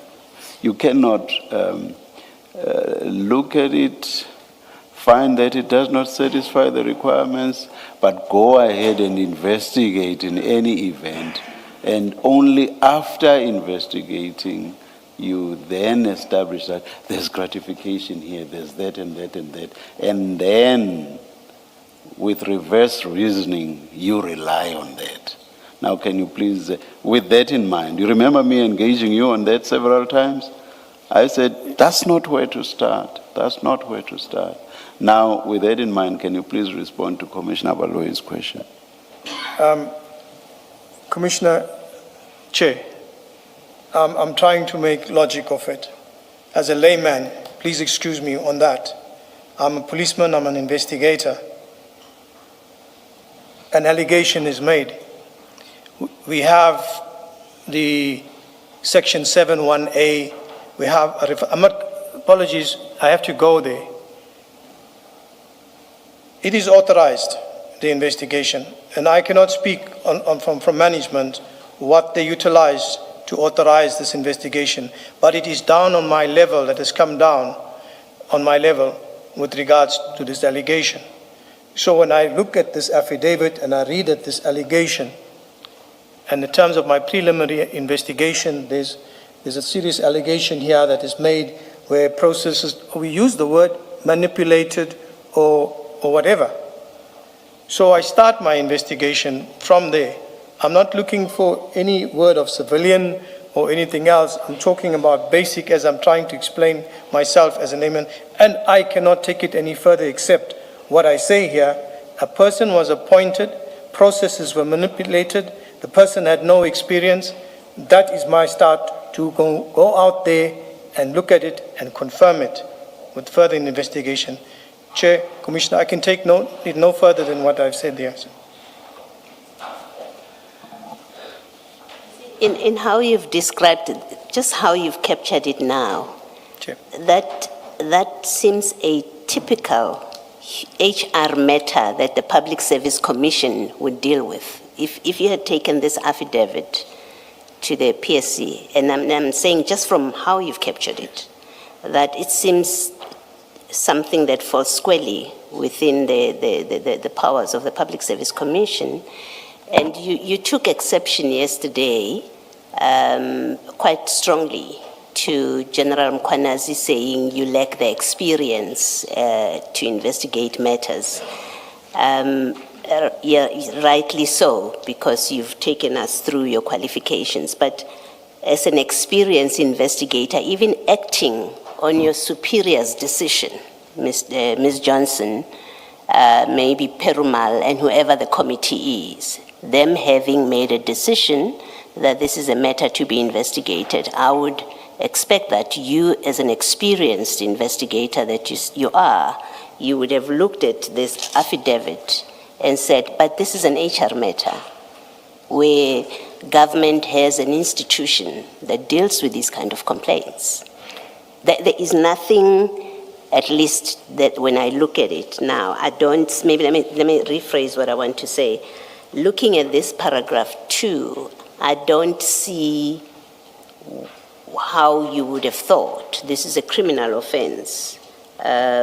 When you look at the facts that are alleged in paragraph 2, and yet I can see how you would say, but this is an HR matter, what are we doing with it? Because remember, at this point, you don't know anything else. At this point, when you get this affidavit, you don't know what you later find out. You say you found out. But of this affidavit, it's difficult to see how you as an investigator would have said, yes, this information speaks to a potential crime being committed that warrants me to investigate further. That's a difficulty I have. Thank you, Chair, Commissioner. This is just one allegation on appointment that came through amongst others. So it's just not just one thing. It was a whole lot of allegations on different vetting issues, no security clearance, vetting manipulated. So it's a whole lot of different allegations that's there. So I'm not looking at the one and singling it out as an appointment. I'm looking at it holistically. There are allegations, there's serious allegations here with regards to other matters. That's where I'm taking it from. Not just one single allegation that's come to me about, in just that one, an appointment of a person on bordering on an HR thing, with all the work that we have. This comes in a package of alleged corruption and crime intelligence. So, all from Mr. Adams. Remember, we are dealing with the Section 27 yes. referral, which results in a warrant of you investigating, a warrant of arrest, people appearing before court. But the genesis of it is what we are discussing now, that referral. Now, these other things, other allegations that you say they are there about corruption in crime intelligence, and they are not contained, at least that we can agree. They don't come from this affidavit. The only thing that comes from this affidavit is the appointment. Yes. But on other affidavits, it singles out the other offenses. Okay. So there's not one Mr. Adams affidavit. There are a few. Like there's not one docket, there are a few dockets. Okay, thank you. Thank you, Commissioner. I had suggested we move on, but perhaps not yet. You recall yesterday, you sought to persuade the commissioners that you had never seen the Section 27 affidavit. You saw that, I think recently, I don't remember under what circumstances you say you were able to sit with your own eyes and read it. If I understood your evidence correctly yesterday, you testified that the chief investigator told you, related perhaps what could be the content of the Section 27. This A1 is the first document you see, official document that is signed relating to any of those issues. So when now we are dealing with this particular one, which is very narrow in its terms, you then suggest that we look at it holistically and look at other facts. Facts from where? Please point me to a document that will point out the other facts that prop up this affidavit. Which document should I go to? Thank you, Chair. Thank you, Commissioner. Council, as I explained yesterday, and I stand by what I said yesterday, I did not see the Section 27. Yes. Chief Perumal assembled us as investigators. We have this investigation in crime intelligence, and these are the allegations. So there was a briefing on those allegations. So that was the briefing from him which started the whole investigation and the guidance from him. And as I indicated yesterday, that I can take that no further than Chief Perumal when he comes to explain what he did on that particular time. So but what I can say is in a briefing, and we've been briefed like that on many occasions, not only with Chief Perumal, but with other investigations that I work to get a briefing, and we start off an investigation and we run with it.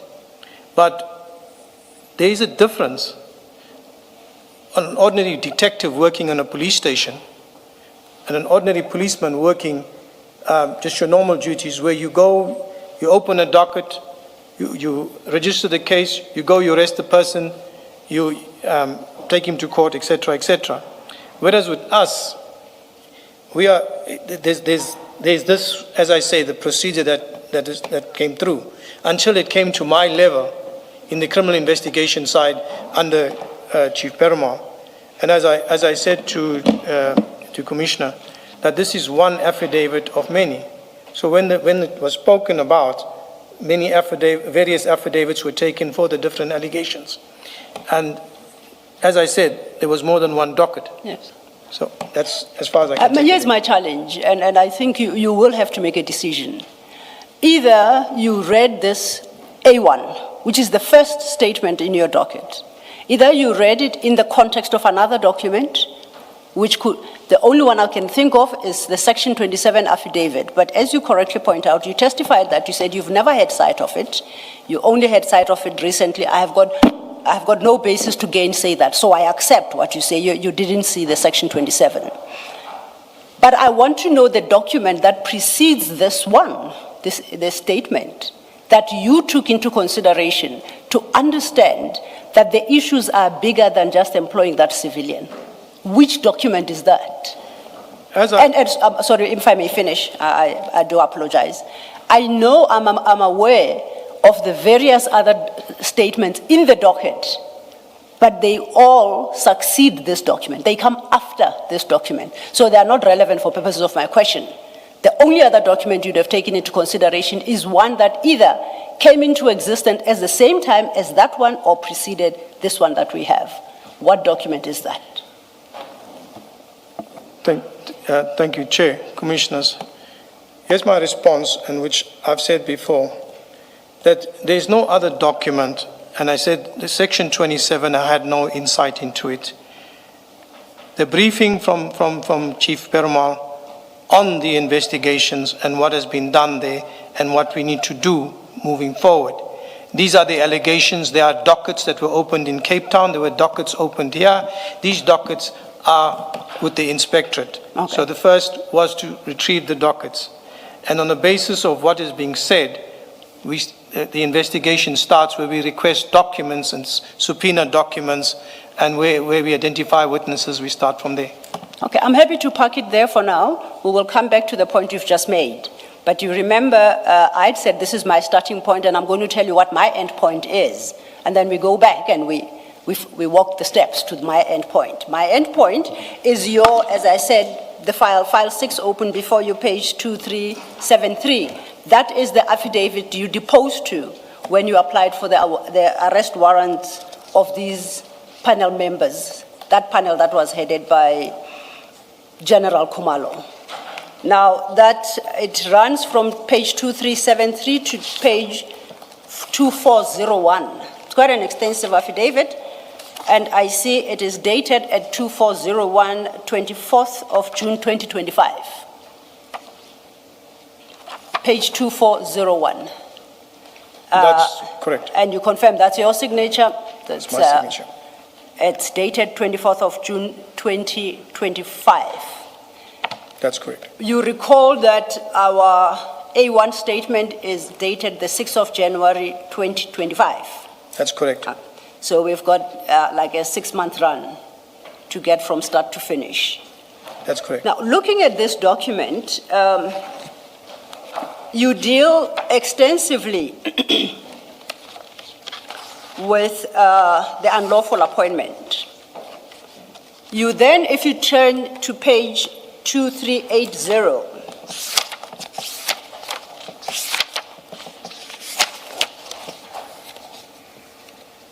at paragraph 11, at the bottom of 2380, you state, the attached draft charge sheet outlines the acts committed by each of the 7 suspects in a very comprehensive way, which includes charges of corruption, defeating or obstructing the administration of justice, and perjury. Then you say, see Annexure A. Now, our Annexure A, that was part of this affidavit, is at 2418. Same file. And that's the charge sheet. against Kumalo, Lushaba, Madondo, Kalakala, Gabela, Nube, and Mukwele. You confirm that? Correct. Am I correct? I told you that. 2418, the charge sheet. See your nodding. Yes. So I need you to verbalize the answer. Okay. So now we know 6 months later, we are now we started with that HR appointment of a civilian, possible manipulation of the processes leading to that appointment, overlooking senior generals. That was our start point. We end here where now we are proffering charges of corruption, defeating or obstructing the administration of justice and perjury. Now, staying on page 2418, which is your charge sheet, if you turn to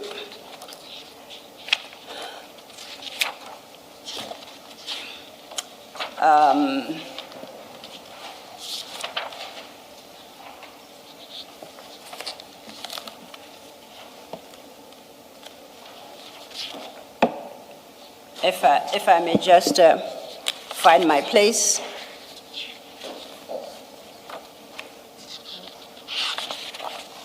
But while I find this place, but in this charge sheet, you rely extensively on PRECA, the Act. And you actually unpack the provisions of PRECA at page 2427. And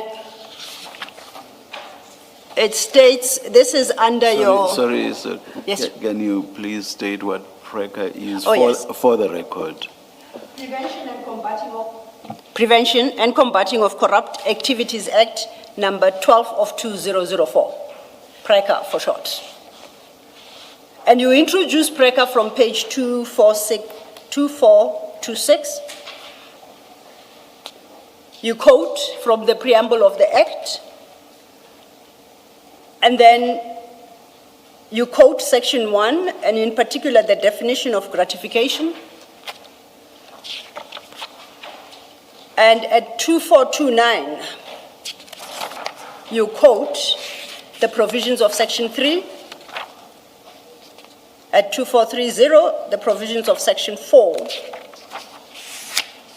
And at 2432, the provisions of 26 sub 1. So those are the sections that you rely on to culminate in the charge sheet at 2433, which charges against the 7 are more or less similar except for accused number 7, who is the employee, the civilian. But in respect of the others, the accused 1 to 6, most of them, if not all, are accused of contravening the provisions of section 3A of PRECA, read with sections 1, 2, 24, 25, 26, sub 1A, Roman 2, and 26, sub 3. So these are very specific sections, and therefore very specific crimes. You may refresh your mind by looking at these documents, but if you could assist us to understand, we moved on the 6th of January from employing a civilian. We have introduced concepts of gratification. We have introduced concepts of corruption and related. And perhaps if you help us understand your affidavit so that we land where you have landed in the charge sheet, starting at page 2433. And as you do so, if there are any documents, remember I said there's the steps between the 6th of January to the 24th of June. If there are any particular documents in the docket that you say point towards gratification, point towards corruption, feel free to point them out, and we will turn to them. But for the moment, what I personally am desperate for is to understand how employing a civilian, that act ends up with including concepts such as gratification as defined in section 1. Thank you, Chair, Commissioners, Council. Let me start off first with the affidavit itself. The investigators do the investigation, and the investigation is presented to the prosecutors who draft the charges and who to charge and what charges they are. So I'm going to move from there. When we look at the charges that are there, the gratification in terms of Section 1 of gratification, definitions of gratifications in Section 1.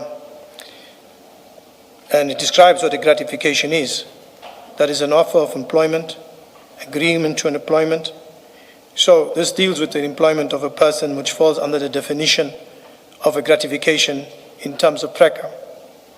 So when we... I apologize, but don't rush through it because I'm very concerned by what you've just said. Gratification can be an offer of employment. Let's go to the definition and perhaps read it correctly, right? No. Because what you just said I don't think is legally correct. Gratification, in the definition Yes. of gratification under PRECA, employment, contract of employment falls within the definition of gratification in the Prevention of Corrupt Activities Act.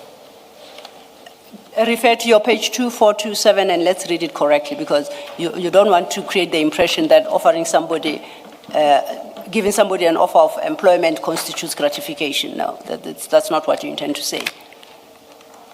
So, and I know that you want to use that definition for us to understand what gratification includes.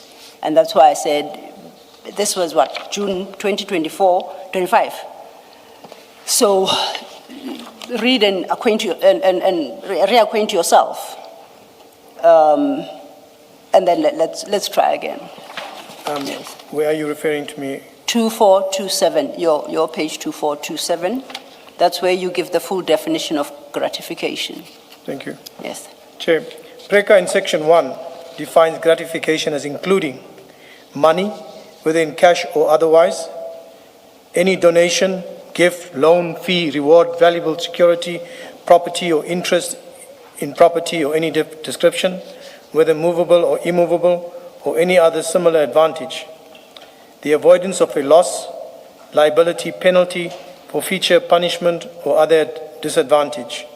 D, any office, status, honor, employment, contract of employment or service, or any agreement to give employment or render services in any capacity, and a residential or holiday accommodation. Any payment, release, discharge, or liquidation of any loan, obligation, or other liability, whether in whole or in part. Any forbearance to demand any money or money worth or value thing. My emphasis is on gratification in D. And I think that's our first challenge. We can't read that definition on its own. We go to the definition after we've been to the section. I'm going to the because section. it's a section that will tell us about gratification, and the definition then, for purposes of the Act, tells us the list of what includes gratification.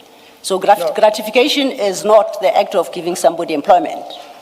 Gratification resides in another section in the Act, and then your definition tells you what falls within the definition of gratification for purposes of what is stated in the Act. Council, yes, Council. You took me to 2427. Okay. Let me explain it. Yes. I just mentioned that employment funds under gratification, the definition of gratification, but let me explain it to you or tell you that the section in the Act where the gratification comes in, yes, it's Section 3A Indeed. of PRECA. That is where a person receives a gratification. Yes.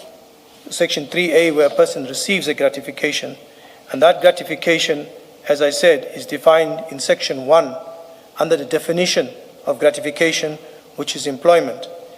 Then you deal with Section 3B of PRECA, where a person gives or agrees to give and offer somebody else a gratification. And when you look at the both, together with the definition in gratification, you look at let's talk to the relevant matter.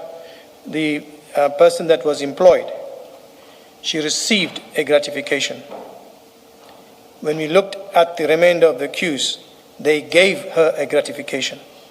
So that is where Section 3A and 3B of the Prevention of Corrupt Activities came in.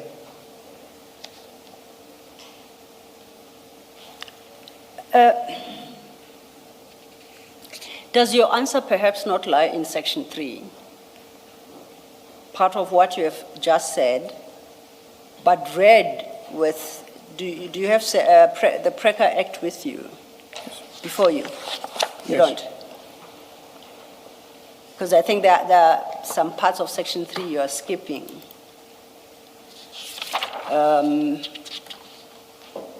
You've quoted it at page 2429.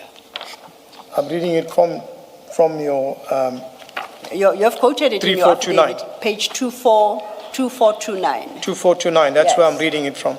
Yes. But then if you're reading the actual section, you stop too soon, because it must continue after 3A and B. In order to act personally or by influencing another person so to act in a manner continued, sub 1, that amounts to the sub AA, illegal, dishonest, unauthorized, incomplete, or biased, or BB, misuse or selling of information or material acquired in the course of the exercise, carrying out the performance of any powers, duties, or functions arising out of a constitutional, statutory, contractual, or any other legal obligation. Roman 2, that amounts to the abuse of position of authority, BB, a breach of trust, or the violation of a legal duty or a set of rules. Roman 3, designed to achieve an unjustified result. Or Roman 4, that amounts to any other unauthorized or improper inducement to do so. So the offer of employment must fit in with the remainder of Section 3 to constitute, to fall within the definition of gratification. Do you agree with me? Yes. Now, that forces us then to look at your docket to see whether any of the listed activities there are to be found in your docket. Is there evidence of anyone acting personally or by influencing another person in a manner that amounts to the illegal, dishonest, unauthorized, biased,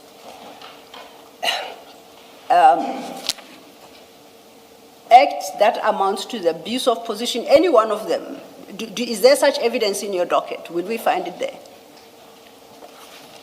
Yes, Commissioner. Okay. You don't have to remember off the top of your head.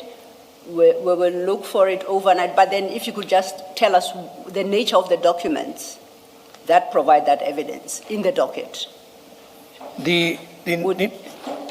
Sorry, I was going to say, would it be statements, witness statements? Would it be any other document? So I'm more interested in the description of the document, if it's in a witness statement, than for you to say the statement of XYZ. The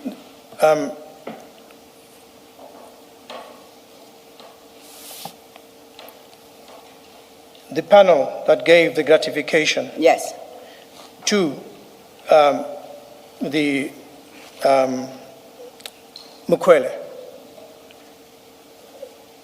they gave a gratification to Mukwele. Mukwele received the gratification.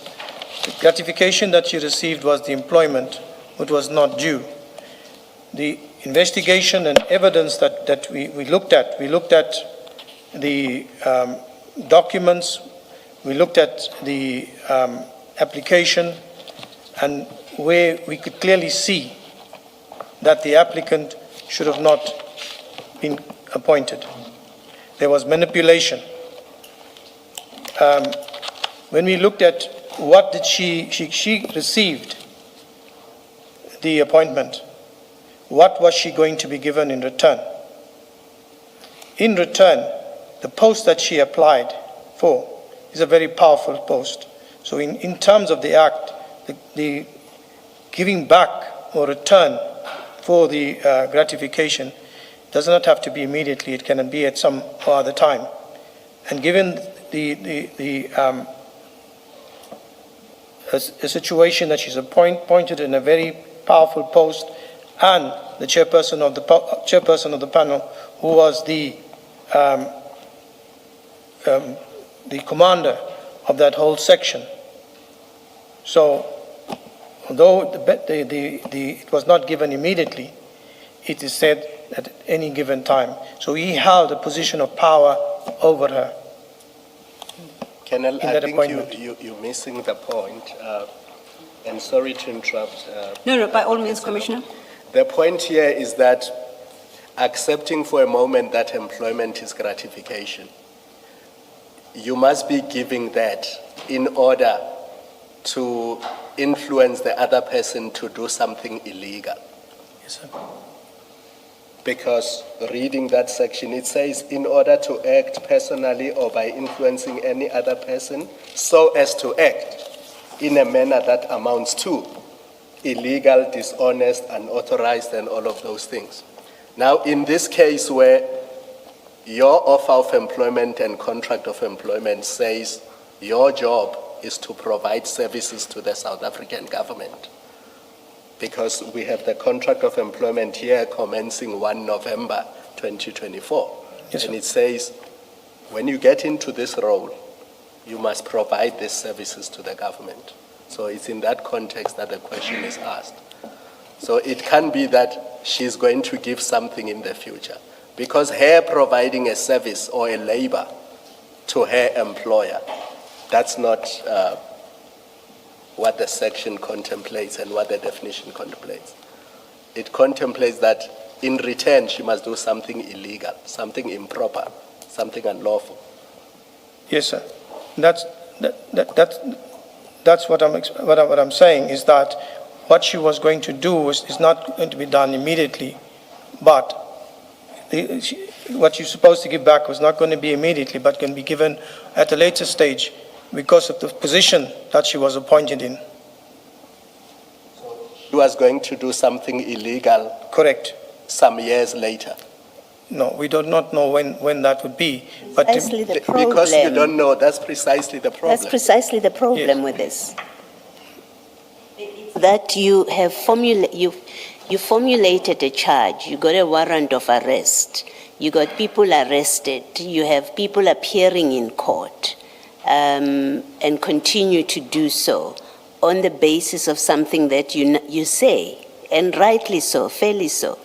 You say, well, we don't know, maybe in future she was going to do that. How does that, for a seasoned investigator, how does that sound right? As you say it, we don't know, maybe in future she was going to do that, and you've taken all these drastic steps that have a consequence on people's lives and have had a consequence. And you sit there now, many months later, you say, well, we don't know. Maybe she was going to do it in future. It cannot be right that that's a basis on which you went and instituted this prosecution and got a warrant of arrest. That's precisely the problem with this.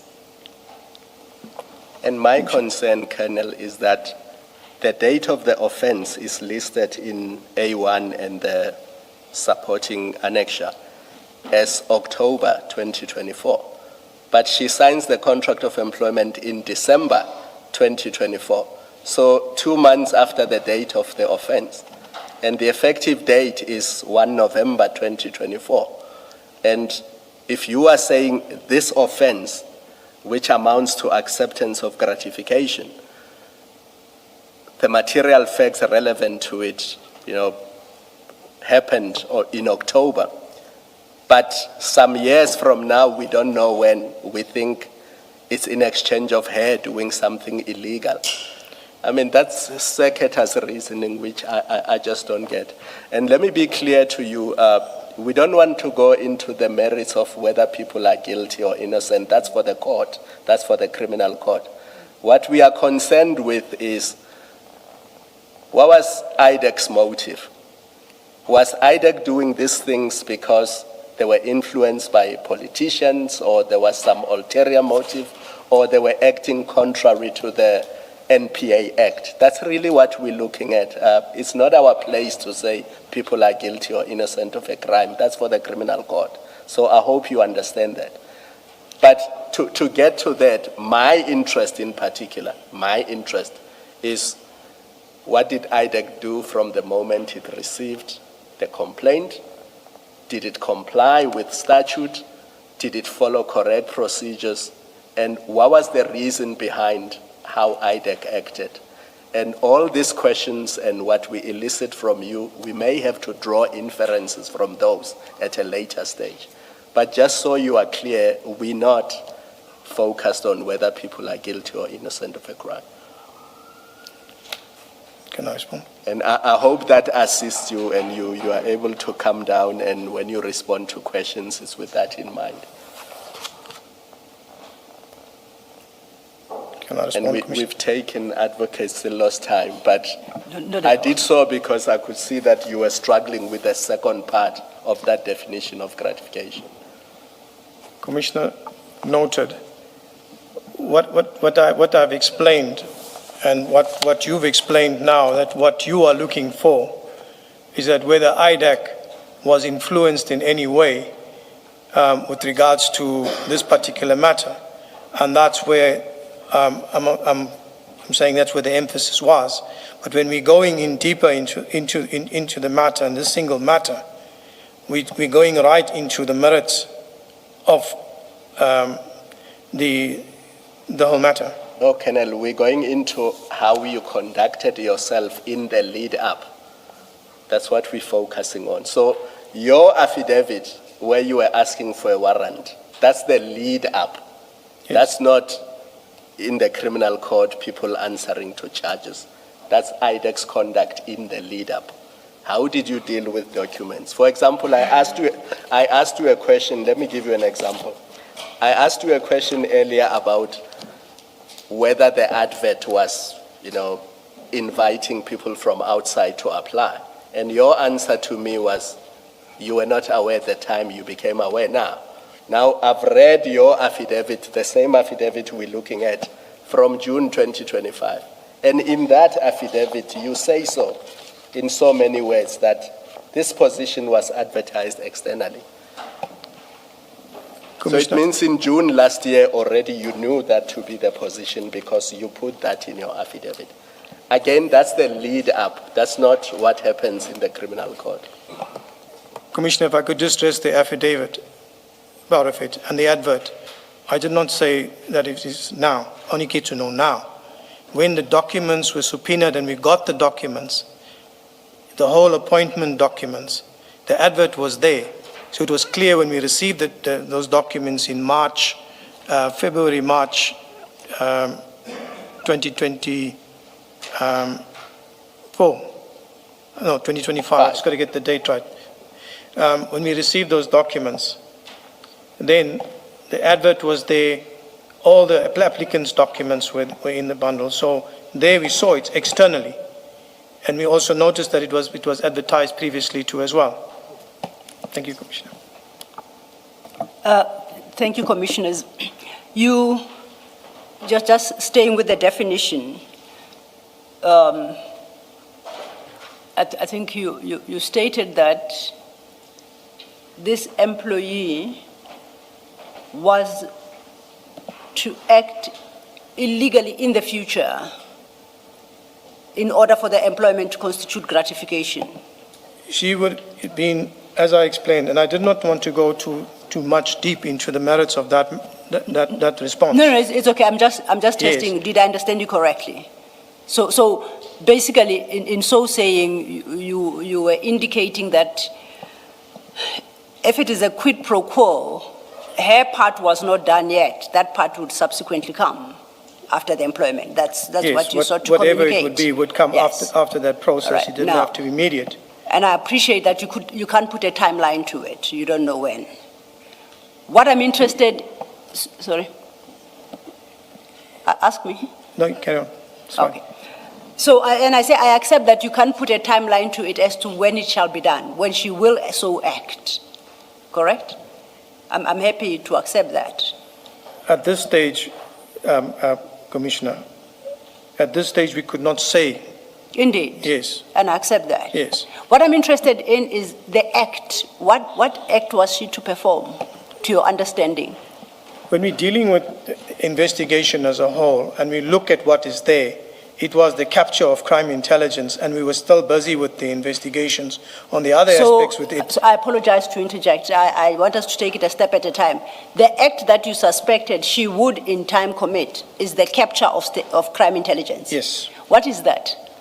When you look at the various appointments that were taking place within crime intelligence for a specific purpose and a specific reason, from the flow out of the other investigations, that people were being brought in and appointed for specific reasons to be compliant with those particular reasons would actually be unlawful. I'm interested in in the act you said is the capture of crime intelligence. So I would like you, if you can, to explain to the commissioners the act of capture. What is that? I'm pleading ignorance here. I'm not sure. If we speak of an act, yes, one would say they would in time do X, steal from the one to give to the other. So specifying the particular act you suspect she would perform. Now, in response to my question, you say that act would be capture of crime intelligence is what the capture is directed at. I'm interested, what is the act of capture? Chair, Commissioners, when we look at the investigation of crime intelligence, Yes, and when we talk about capture, yes. it's when the division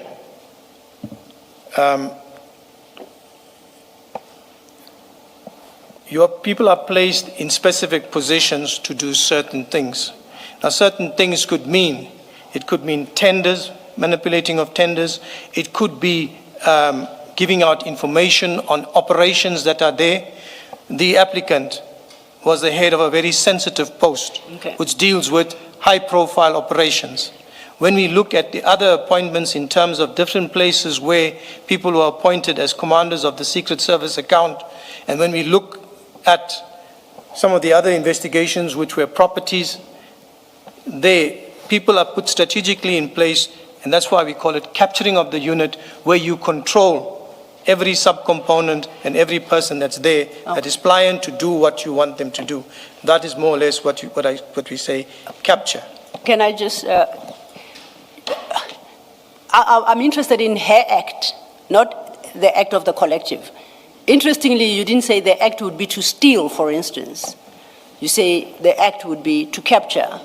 Now, at the time you made that determination, what about her employment led you to conclude that the act she would in time perform is that of capture?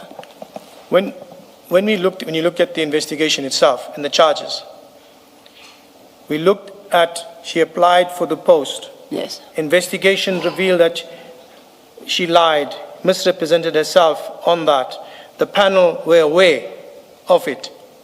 Each of the panel members to themselves were, if we look at our other investigations that are there, why they also would have went with the chairperson of the panel to appoint the specific person, because they also had investigations against them.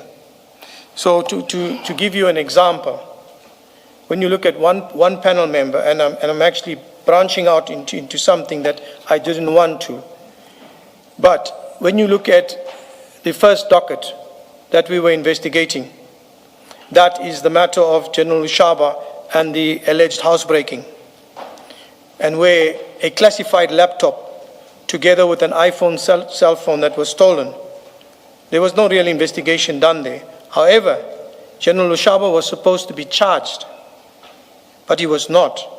When General Khumalo took over as the acting divisional commissioner a couple months after this incident took place, Khumalo put in documents for the loss of the state property. In the lost property, in those statements, it was said that he was drugged. A board of inquiry should have been instituted and disciplinary steps should have been taken against Lushaba. General Kumalo did not do that. General Lushaba was not charged. Fast forward, investigation takes place. General Lushaba is charged for defeating the ends of justice.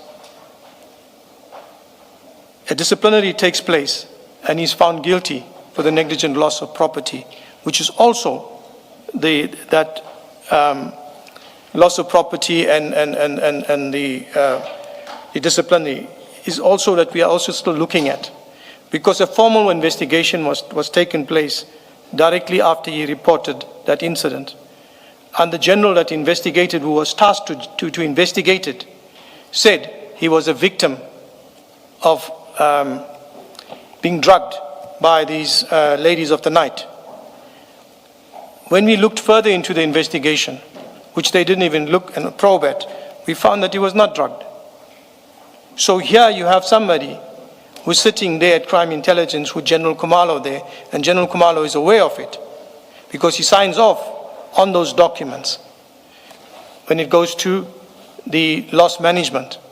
But here, come forward after the criminal case is investigated and it is found that, and he was arrested, a disciplinary action is taken, a disciplinary case is open and he's found guilty. So that's just one example. There is more on this which I do not want to expose. So is the complaint, remember we're talking about these charges here, Yes, the institution of these charges relating to the appointment of Ms. Mukwele. And we are still at the point where we are discussing how you moved from Mr. Adams's affidavit to formulating a charge sheet in the manner that you have done. That's the discussion at this point. Are you prosecuting, or the charge sheet, are you charging General Lushaba and General Kumalo for including General Lushaba in the panel? Is that part of the complaint? Is that why you are telling us this story about the loss of his laptop? That because there's that history, the charge relating to this appointment, insofar as it includes him, and General Kumalo is further justified by the fact that he hadn't been disciplined previously, or a discipline happened, you are not happy with it, and the outcome and the conduct of Kumalo, and therefore his inclusion in the panel that appointed Ms. Mukwele was part of state capture. Is that of capture of crime intelligence?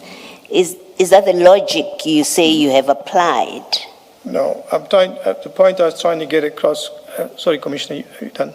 Yes, you may proceed. The point I'm trying to get at when it comes to the appointments, and as I explained with regards to how the systematic capture took place, where you have the panel that appointed Mukwele, when we spoke about the gratification and when the gratification is going to be given at a later stage or whenever, when we look at Mukwele, the application that she made, the panel was fully aware the processes were manipulated.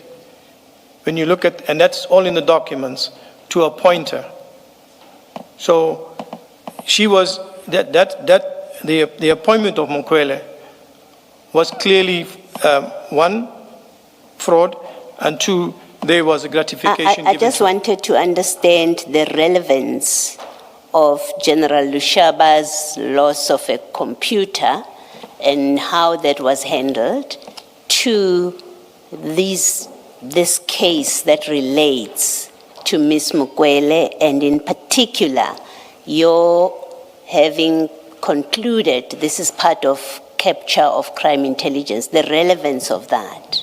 Because you seem to have told us something on the face of it, and having listened to you, there's no clear connection that you are making why that case has anything to do with this case and your gratification suspicion, because we must accept At that time, certainly, of drawing the charge sheet, it was, you just had a suspicion, and I think even now, you say, we don't know what she was going to do in the future. So at the time of drafting the charge sheet, we were dealing with your suspicion, and whoever is behind has given you instructions to investigate this matter. Why is it relevant, the computer story, to this charge? May I respond, Commissioner? Yes, you may. Thank you, Chair. Commissioner, I'm pointing out I pointed out to a panel member that sat on the panel, and when I say about capture, what I'm trying to say here is that you have people or members that are obligated to General Kumalo, who is the chair of the panel. He controls the panel. So Did he pick the panel? Excuse me, sir. Did he pick the panel? Yes. He picked the panel. The panel was. Maybe I should have started there. Yes. My apologies, Commissioner. The panel was selected by General Kumalo. He selected the panel. The members on the panel, together with General Kumalo, it was very clear that they manipulated the process of appointing. When you look at the documents, the evidence, what we collected, this is what came out there. When we looked at... And you say part of him selecting the panel, or the fact of him selecting these members as a panel, and they are collectively manipulating the process. You're saying that's all part of in furtherance of gratification to Ms. Mukwele for something that we don't know what she would do in future, but you also say that is part of a scheme, or it's a scheme in fact, to capture crime intelligence. That's what you're saying? Yes. Happened here? With the appointment of, that's the panel that has selected, manipulated the process to appoint Mukwele when she clearly should not have been appointed. That is the panel. So when you look at that, here's another appointee coming in to crime intelligence, and there are a few more appointments that are there too as well, that were appointed for a specific purpose. So when you look at it from a capture point of view, commissioners, you have a person in a position as a commander of that specific subcomponent or section that is now you control, because you appointed them. No, yeah, well, I was going to ask you exactly that last part, that I don't know the processes of the SAPS, so maybe enlighten. Does the panel that interviews make the appointment? Commissioner? You want me to repeat my question? Yes, Commissioner. The panel that interviews, and in this case, let's be specific to this case, the panel is constituted, you say it was constituted by General Kumalo, you say that, and you say he holds this very powerful position, and having appointed Ms. Mukwele, the General Kumalo would have been able to control her or to influence her. Yes. My question is, does the interviewing panel make the appointment of the employee in the SAPS? Thank you, Chair. Thank you, Commissioner. I think this part of it comes up, well, I recommended, I didn't appoint. When we look... What is your answer to my question? Let's not do a long explanation. Does the interviewing panel does an interviewing panel in the SAPS, and in particular the interviewing panel that interviewed Ms. Mukwele, did it appoint her? Is it this panel that appointed her? That's the panel that appointed her. The panel appointed her? Yes. Thank you. Sorry, Commissioner, I didn't understand the first time. Okay, thank It's you. that particular panel, chaired by General Kumalo, appointed by General Kumalo, chaired by General Kumalo, that appointed Ms. Mukwele.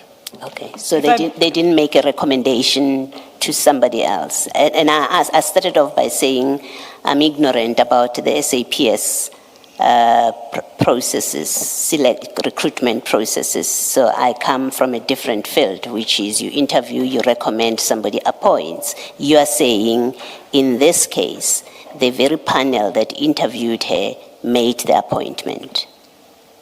Chair, Commissioner, let me disqualify what I said.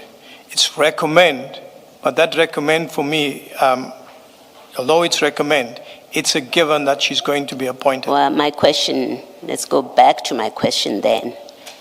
Don't tell me it's a given, because that's an opinion. You're expressing an opinion. I'm not interested in your opinion. I'm interested in facts. This panel that interviewed Ms. Mokwele, is your evidence or testimony that that panel appointed her?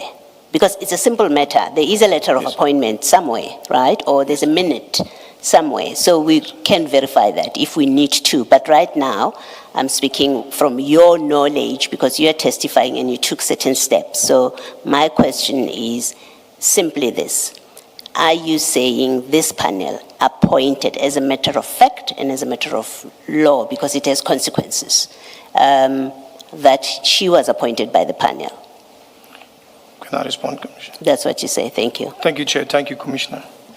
Let me be clear on it, Chair. So This panel recommended Mokwele to the National Commissioner to be appointed, which eventually led to her appointment indeed. That's my answer. So, okay, let's reprise your answer. So you say now, she was appointed by the National Commissioner. Correct. That's all. See, it was easy. That's all I wanted from you. Yes. Thank you. He's the one that eventually signs off. He's the one that appoints. Sorry. He's the one that appointed her. Finally, yes, he signs off on the appointment. Thank you. Chair. Just to close up out on that, the issue of just, Commissioner Baloyi has just conversed with you. Let's just go back to the panel. You say Kumalo established the panel, appointed. Correct. In the course of your investigations and considering applicable prescripts regarding recruitment and promotions, I just want to understand what you were able to establish. That panel that you say Kumalo put together, the composition thereof, is it subject to approval by some higher authority, an authority higher than Kumalo, or a designated authority within SAPS? So the constitution of that panel, as your evidence has shown, is it subject to approval by a different authority within SAPS?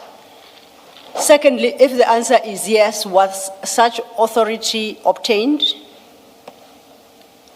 with the result that the panel was approved or not approved, or the authority was never sought? Where do we land? General Kumalo selected the panel. Yes. The panel selection is sent to the head office. Okay. The head office approved the panel that he selected. Okay. So in so doing, the head office, whatever you mean by head office, The National Commissioner's office. National Commissioner's office. Yes. Okay. You don't have HR or some division that deals with these matters. They all go, everything goes to National Commissioner to approve. No. Is that how it works? What did your investigations show?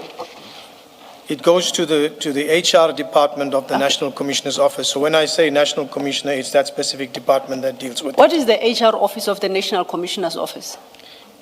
It's the national office, the national HR office for the whole country. Oh, so why do you make it the HR office of the National Commissioner's office? Because as if it resides in the National Commissioner's office. It doesn't, and you know that for a fact. There's an HR It's a division within SAPS, correct? There's an HR department in every province. You have a provincial commissioner where the provincial HR department is also. So you have the National Commissioner's office where you have the national HR office that is there. Okay. So you say the selected panel, as selected by Kumalo, was sent for approval to that particular office? Yes.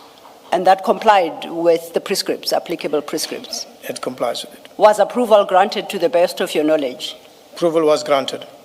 So does your charge sheet reflect that the eventual panel was as approved by that division or body?